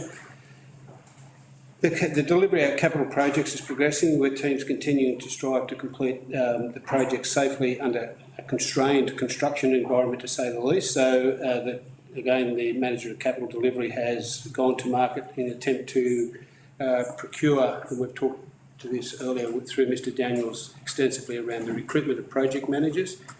We've made several attempts in order to secure the required project management service that we need to deliver some of our projects. That has been a difficult and challenging process. We're still doing that at this point in time, and we haven't yet procured the appropriate staff to support the delivery of the capital program or other programs of work that have come into this space around renewal of facilities and assets through our insurance program. And other grant funding opportunities that have come our way just recently, particularly around Southside Sewerage, etc., where we're in a much better place around the fact that we had already project managers for the wastewater operations that had well-developed plans around that. So that continues to be a challenge for us, and we'll continue to work through that, and hopefully we're successful in recruiting the right people in order to ensure we deliver to the extent we're able to those projects within that program. I'm pleased to say that under the roads maintenance strategy, the work that was commenced by the previous manager, civil engineering manager, that stalled primarily due to some of the floods that happened in January, February. The new acting manager, Mr Balfour, has re-engaged that organisation, and we have a very succinct scope of works and what they're going to be doing to deliver our roads and gravel maintenance program, along with other strategies and how we develop that for ongoing years. Part of that consultant de-scoping, if you like, was that we were going to do a fleet strategy that paralleled that road maintenance strategy. We've decoupled that simply so that we can focus on making sure that we get our roads strategy aligned, and then develop what would be our capital equipment strategy to align with those projects, so that we're not actually pushing ahead with a fleet program that doesn't align with where this roads maintenance program is going to be. We know we need certain amounts of equipment in order to deliver that road maintenance strategy, then that's where we'd rather pitch it. So that's where we're doing that in phase 1, and stage 2 will be in the alignment with the fleet strategy going forward, and that'll develop potentially, haven't looked at it at this stage, but potentially between a 3, 5 and 10 year program for capital purchase of equipment. So that's an important piece of work. We just got to make sure we get the right pieces in place sequentially, so that we can not get the cart before the horse, in a sense. Property and open space, I'm pleased to announce we've successfully recruited the manager, and that's currently in the finalisation of the recruitment process. And in addition to that, we have also recruited the coordinator of facilities management that takes over from the former positions that have been relinquished by various coordinators over the last 12 months. So that's an important piece of work. That team's been lacking in support. We're fortunate enough we've had one officer there who's undertaken a load of work and keeping things moving along from a criticality point of view. But certainly that area, we're looking forward to recruiting suitable staff and moving that forward, particularly around asset condition surveys, understanding what our building profile looks like so that we can develop better strategies and bring that back to council sometime, probably Q1, Q2 next year. So that particular officer looks like starting about the 9th of November, if I remember correctly. 14th of November. So we look forward to that happening, and we can start then mobilising and engaging other team members to build that team up in their response to some of the community maintenance items that come our way. Flood restoration program,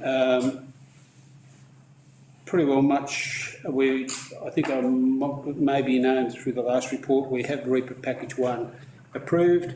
We have our roads and drainage team mobilised site there currently started their first piece of that, which is Greendale Road. This the first piece of work out of that REAPER Package 1. CRC are working closely with the capital delivery manager to work on other future packages, and we can get in front of QRA. We had a meeting on Monday. Those meetings are going well. We have highlighted our concerns around that we may not get the approvals that in a timely response from out of QRA, being that they've impacted by a lot of councils and applications for assessment in order to get that program delivered within 2 years. So at some point in time, we'll need to make an assessment of that and potentially apply for an extension of time, depending on how we get our QRA assessments through and land those works throughout the next 2 years. So we'll do that review in due course. From a capital delivery program, I mentioned that it is progressing well. We do have some concerns about it being at risk particularly around having the appropriate personnel, material resources that may be constrained in the construction industry at the moment. So we'll need to continually monitor that more so on a weekly basis at this point in time until we understand the full impact of that, primarily after Christmas, I would suggest. Let's go through a couple of things. A matter I can't talk too much about at this point in time, the grounds maintenance services contract is a tender. And there's been, as we've said before, there's been a lot of work done, and we thank HR or PODs for doing some of the assessments and helping that open space team develop that maintenance services tender. And as we move through that, we'll bring that back to council with the results of that evaluation and recommendations. Water and wastewater operations. The team is going very well. It's starting to turn the corner in the sense of its connectivity within each other. So the network team and the projects team, as well as operational teams, are functioning well. Again, we're still challenged with getting some staff there. We've had some staff leave, but that team is going very well. They've delivered a couple of good water pipeline renewal projects, Kogan Street and Hughes Terrace, and we continue to work through the projects around stage 8, 9 and 10 for the Southside sewerage projects.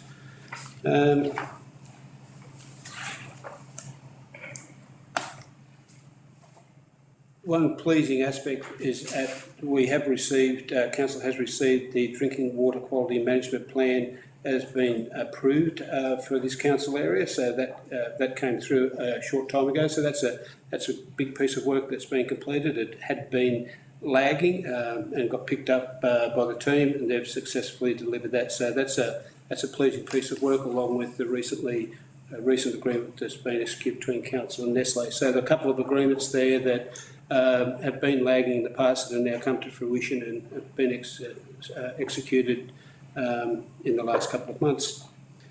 With that, I think probably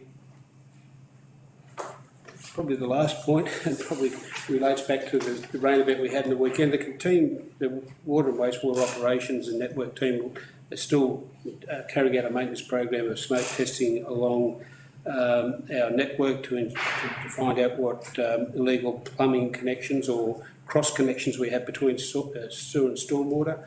We had a substantial issue on the weekend due to the rain event that happened on the coast, where we had our STPs impacted by inundation, stormwater inundation primarily, where we needed to have some controlled environmental releases under our EA.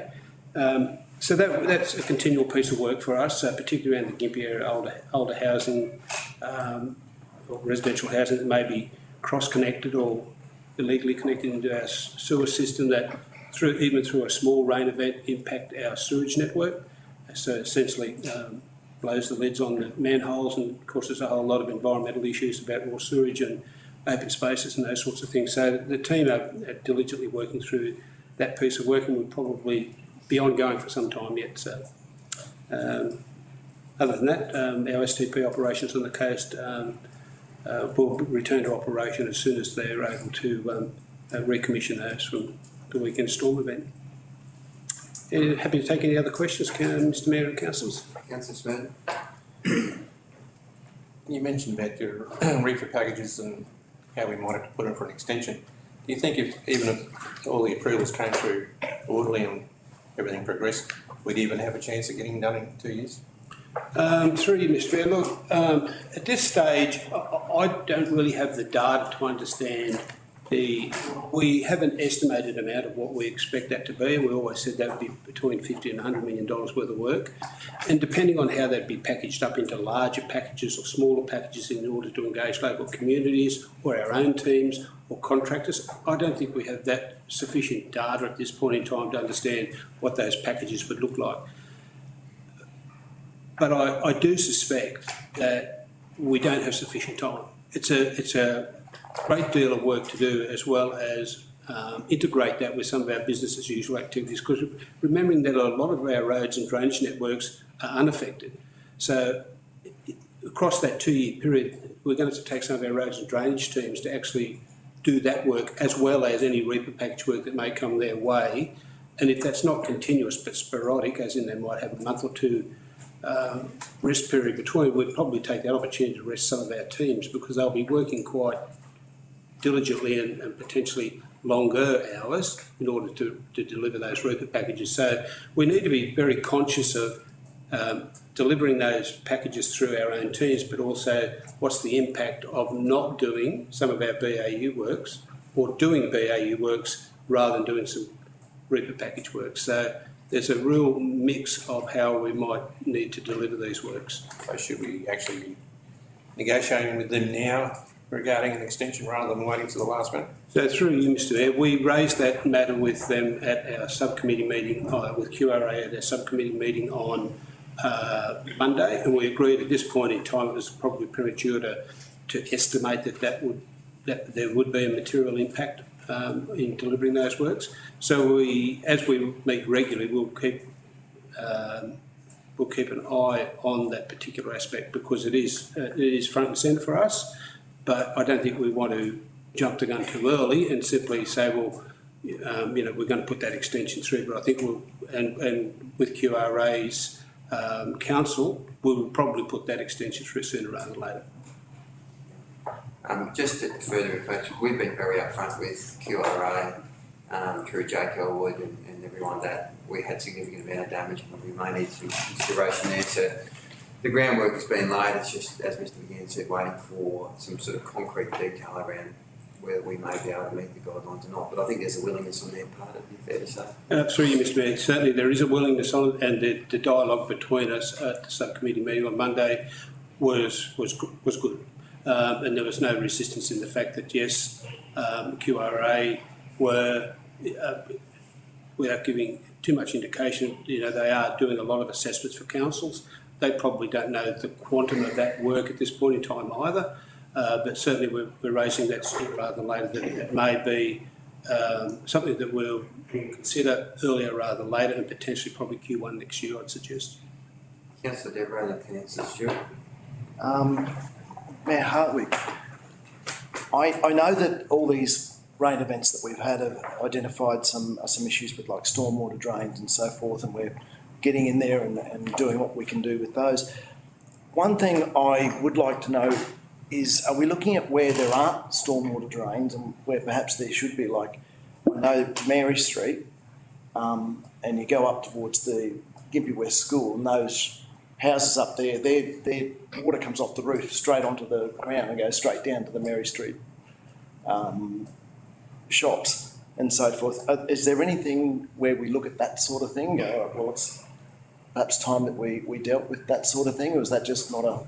So through you, Mr Mayor, I would probably have to refer that to my fellow director. We don't, as in infrastructure services, we don't look at or do any investigations from a residential stormwater drainage point of view, as in their lawful point of discharge. So that really doesn't fall under my directorate.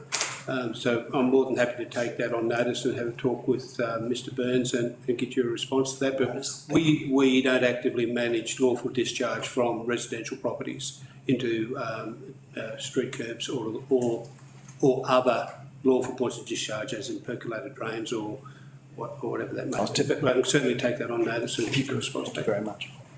Councillor Stewart. My question's been answered in different ways, but because it's not just the QRA funding that we need to meet deadlines for. So there's like TIDS funding. I know Easter Creek Road was slated to be started about now. That's been put off to the middle of next year.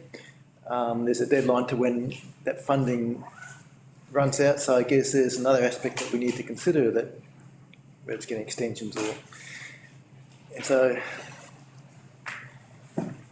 Is there any way we can expand the workforce, or how much are you looking at getting contractors in to do some of the work? Because we've got a lot more work than what we normally do. Yep. So thank you, Mr Mayor. So we're through the Manager of Capital Delivery, we're looking at all our programs and how we may deliver those, whether they're through TIDS funded, LRCI funded, capital funded through council. We have a lot of moving parts in that area. So until, and part of that's tied to the recruitment activity. So currently, that manager is recruiting for 3 coordinators plus project managers. So at the end of the day, until we actually get the known resources in order to deliver these programs, we really can't put the cart before the horse, in the sense there's more potential than there's not, that we may need to put some extensions in place. But what they are at this point in time, we may be successful in getting the right recruits to start at the beginning of next year, for instance, but a little bit late now, and that would give us a better visibility of what projects we're going to deliver and what we aren't going to deliver. But certainly, it is very much premised on getting the right resources to deliver the projects. Any other questions, councillors? Have a recommendation there before us. Councillor Deborah to move, Councillor Spoon to second, Councillor Deborah to speak. Thank you very much for the report. Again, it's always good to see you up there and talking, because I have a lot of faith in your abilities. So thank you. On behalf of the Gympie region, thank you. Thank you. Councillor Smith. Yeah, I'd like to echo Councillor Deborah's comments. Good report. I think infrastructure services is going well at the moment, so yeah, congratulations. Through you, Mr Mayor, thank you for your comments, councillors, much appreciated, and I'll pass those on. 2 speakers for the recommendation, any speakers against, the other speakers for. Just like to take the opportunity to highlight the work of Parks and Gardens in particular. I made a phone call to someone in Rainbow Beach, a long-term resident who I hadn't heard from for a while, and said, hey, I haven't heard from you for a while, and her response was, well, no, the place is pretty pretty as a picture and has been for a while. So Gamera is the same, and Kilkeevan, so the teams are obviously out there doing what they need to do. I know it's going to be a bit more challenging now with the wet and the heat all combined together, but yeah, the community is understanding that, particularly places like Tinkham Bay and Rainbow Beach that rely on that postcards and look at council and council staff and community to making sure that we support their community. So if you could pass that on as well, that'd be greatly appreciated. Yep. Any other speakers, councillors? Councillor Deborah to close. With that, we'll go to the vote. All those in favour? Against? Carried. Thank you. Item 8.2, renewal of lease, Curra Country Club. Thank you, Mr Mayor. Thank you, councillors. So item 8.2 is proposed renewal of the freehold lease to Curra Country Club. I've got along with me the acting manager of Parks and Open Space, who I rely upon to support me with this report. Take the report as read. If you have any questions, we'd like to respond to those. Thank you. I do have a question around the weekly fee. As much as the Curra Country Club is a commercial entity, it is really run by volunteers of the community, and I've seen the explanation as to how we sort of come to that number. I've just got some concerns that may create some challenges for a community group, and I know they have struggled in the past. I think they are doing a little bit better now, but it is still an ongoing struggle, and whether there's some flexibility around that and that weekly amount to sort of apply a sense of commercial reality, but also acknowledge that it's volunteers that are running this facility and providing a community service space for that area of our region. Yes. They have to close Mondays now because of the lack of volunteers. Right. So yeah, they're not doing that great. Yeah. What weekly fee are you referring to? Yeah, I'm looking at that too. 120. The annual rental is $124 GST, including GST per week. Oh, that was annual. Yeah, so it's not the typical. Councillor Deborah? Can I just respond to that? It is a commercial thing, even though it's run by volunteers. So to my mind, they don't have wages. Do they pay rates? Do they pay rates? My understanding is, sorry through the mayor, my understanding is that they're under a lease, so they will be paying rates. They will be? Sure, I can just check that. I believe that it's a management agreement. I don't believe they do.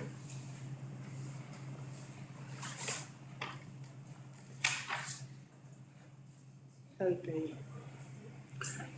negotiated rates, so.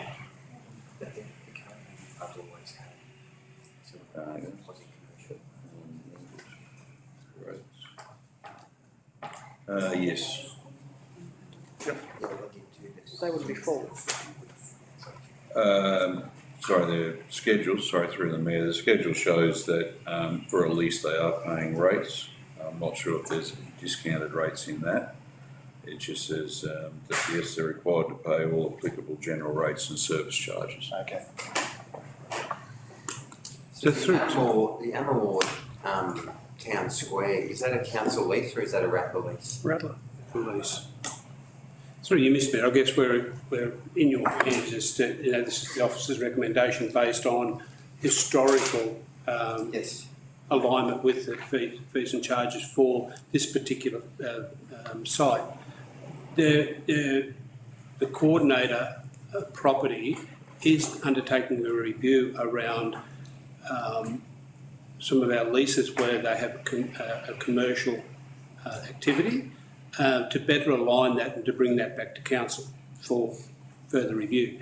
That's not currently with us at the moment, and that probably won't be ready until probably about Q1 next year.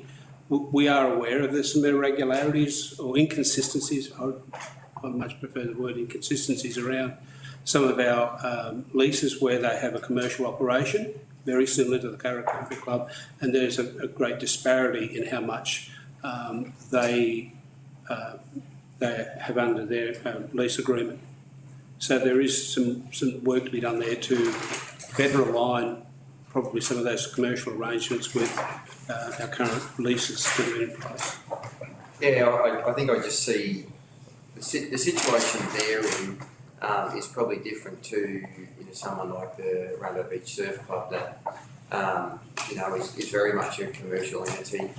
They do buy a lot of equipment for the surf club and the like, and provide a service to the community. I look at the Curra Country Club and I have for a number of years now, and I just think they're in a different boat. And I will definitely appreciate the review to see where we sit at. It's always difficult to get that balance of supporting volunteers and community groups that want to give back, but not doing that to a point where you stifle commercial growth and development, and it's always a challenge. But I couldn't imagine there would be enough demand in Curra to have a licensed premises at this point in time. Councillor Jensen? A couple of things. I spoke to Rachel yesterday and she rang me to say that they'd just been approved for a $10,000 grant for bedding and accommodation in an evacuation centre. So that's really good. Rachel does a great job out there getting grants and saving us a lot of money all of the time. Most of the things out there I think have been through her hard work of getting grants, community grants, whatever. And when we were at conference, I found some other sources and I've passed them on to her as well, some ergon ones and all that. I will send it to all councillors when I get it all together. They don't ask for very much from us at all, and they give back to the community tenfold. I'd like to see, I read that as annually, 124, because some of the other Peppercorn leases are like 100 and something a year, but if we could even amend that to half of that per week, I think you'd be doing them a favour. Councillor Deborah? Thank you. Mayor Hartwig, how does it compare to the Rainbow Beach Surf Club then? Yeah, that's an entirely different. In terms of lease amount or in terms the lease amount, yeah. Through you, Mr Mayor, that's another commercial arrangement. Yes. I could advise you of that amount if you think it's appropriate to release that. It came to council. Public meeting. Yeah. But we had it in our meeting, I just can't. So the Rainbow Surf Club pay $124 per year. So why can't we do that with So, and this? that's, yeah. That's subject to change. A massive disparity there. Through the Mayor, the intention was back in 2015 when this first lease was done by staff and the council at the time, was to look at these ones that got significant commercial interest, and the other ones would be reviewed when they come up for renewal, and I believe the surf life saving ones still have some years to come. We came to council years ago. I think the big difference we're looking at here is in terms of it's quite different to the Rattler and the Surf Lifesaver Club at Rainbow Beach, where they're not in direct competition with local businesses. There's no pubs out at Curra, there's no restaurants, and they, obviously the people support what they've got out there at the moment. I think that's one of the key things where, the other two are, and therefore it needs to be. I'd like to move an amendment that instead of per week, it is per year, reviewed annually. Once that report comes to staff, it's reviewed annually, so there's an option there to change if we feel the need. But given they're a unique group in that, as Councillor Warlock pointed out, they don't compete with anyone else, but they do provide a real source of community bonding and social outlet. And the other strong point that local residents have made to me is that it is minimises or is a means to diminish the desire or temptation for drink driving. In that there is a community bus provided. Rather than have people drink at Granada or in Gympie and then charge down the highway full of soup, they can go and have a couple of quiet ales and then find their way home quite easily. So I'm happy to move that amendment. Is there someone to second? Councillor Jensen to second. I think I've said enough on the matter. Yeah. Totally agree. I think there's been enough said. Two speakers for the recommendation. Any speakers against? The other speakers for? Councillor Devereux? I'm just going through our meetings. It was actually in August 2020 that the Surf Life Saving came to us because they needed an extension for the loan and so forth. So it's been well after we decided council decided that they were going to look at it again, and we did the same thing. So I think to do anything different with this group and to not at least give them the same sort of conditions would be a huge disparity. Any other speakers for or against? I'm happy to close and go to the vote. All those in favour? Against? Carried. Thank you. Mr Mayor, thank you, councillors. Yes. We just have to make some declarations and then go in committee. Do we make the declarations now and then go into committee? Right, okay. So, just, through you, Chair, so we're on. No, we We haven't moved in.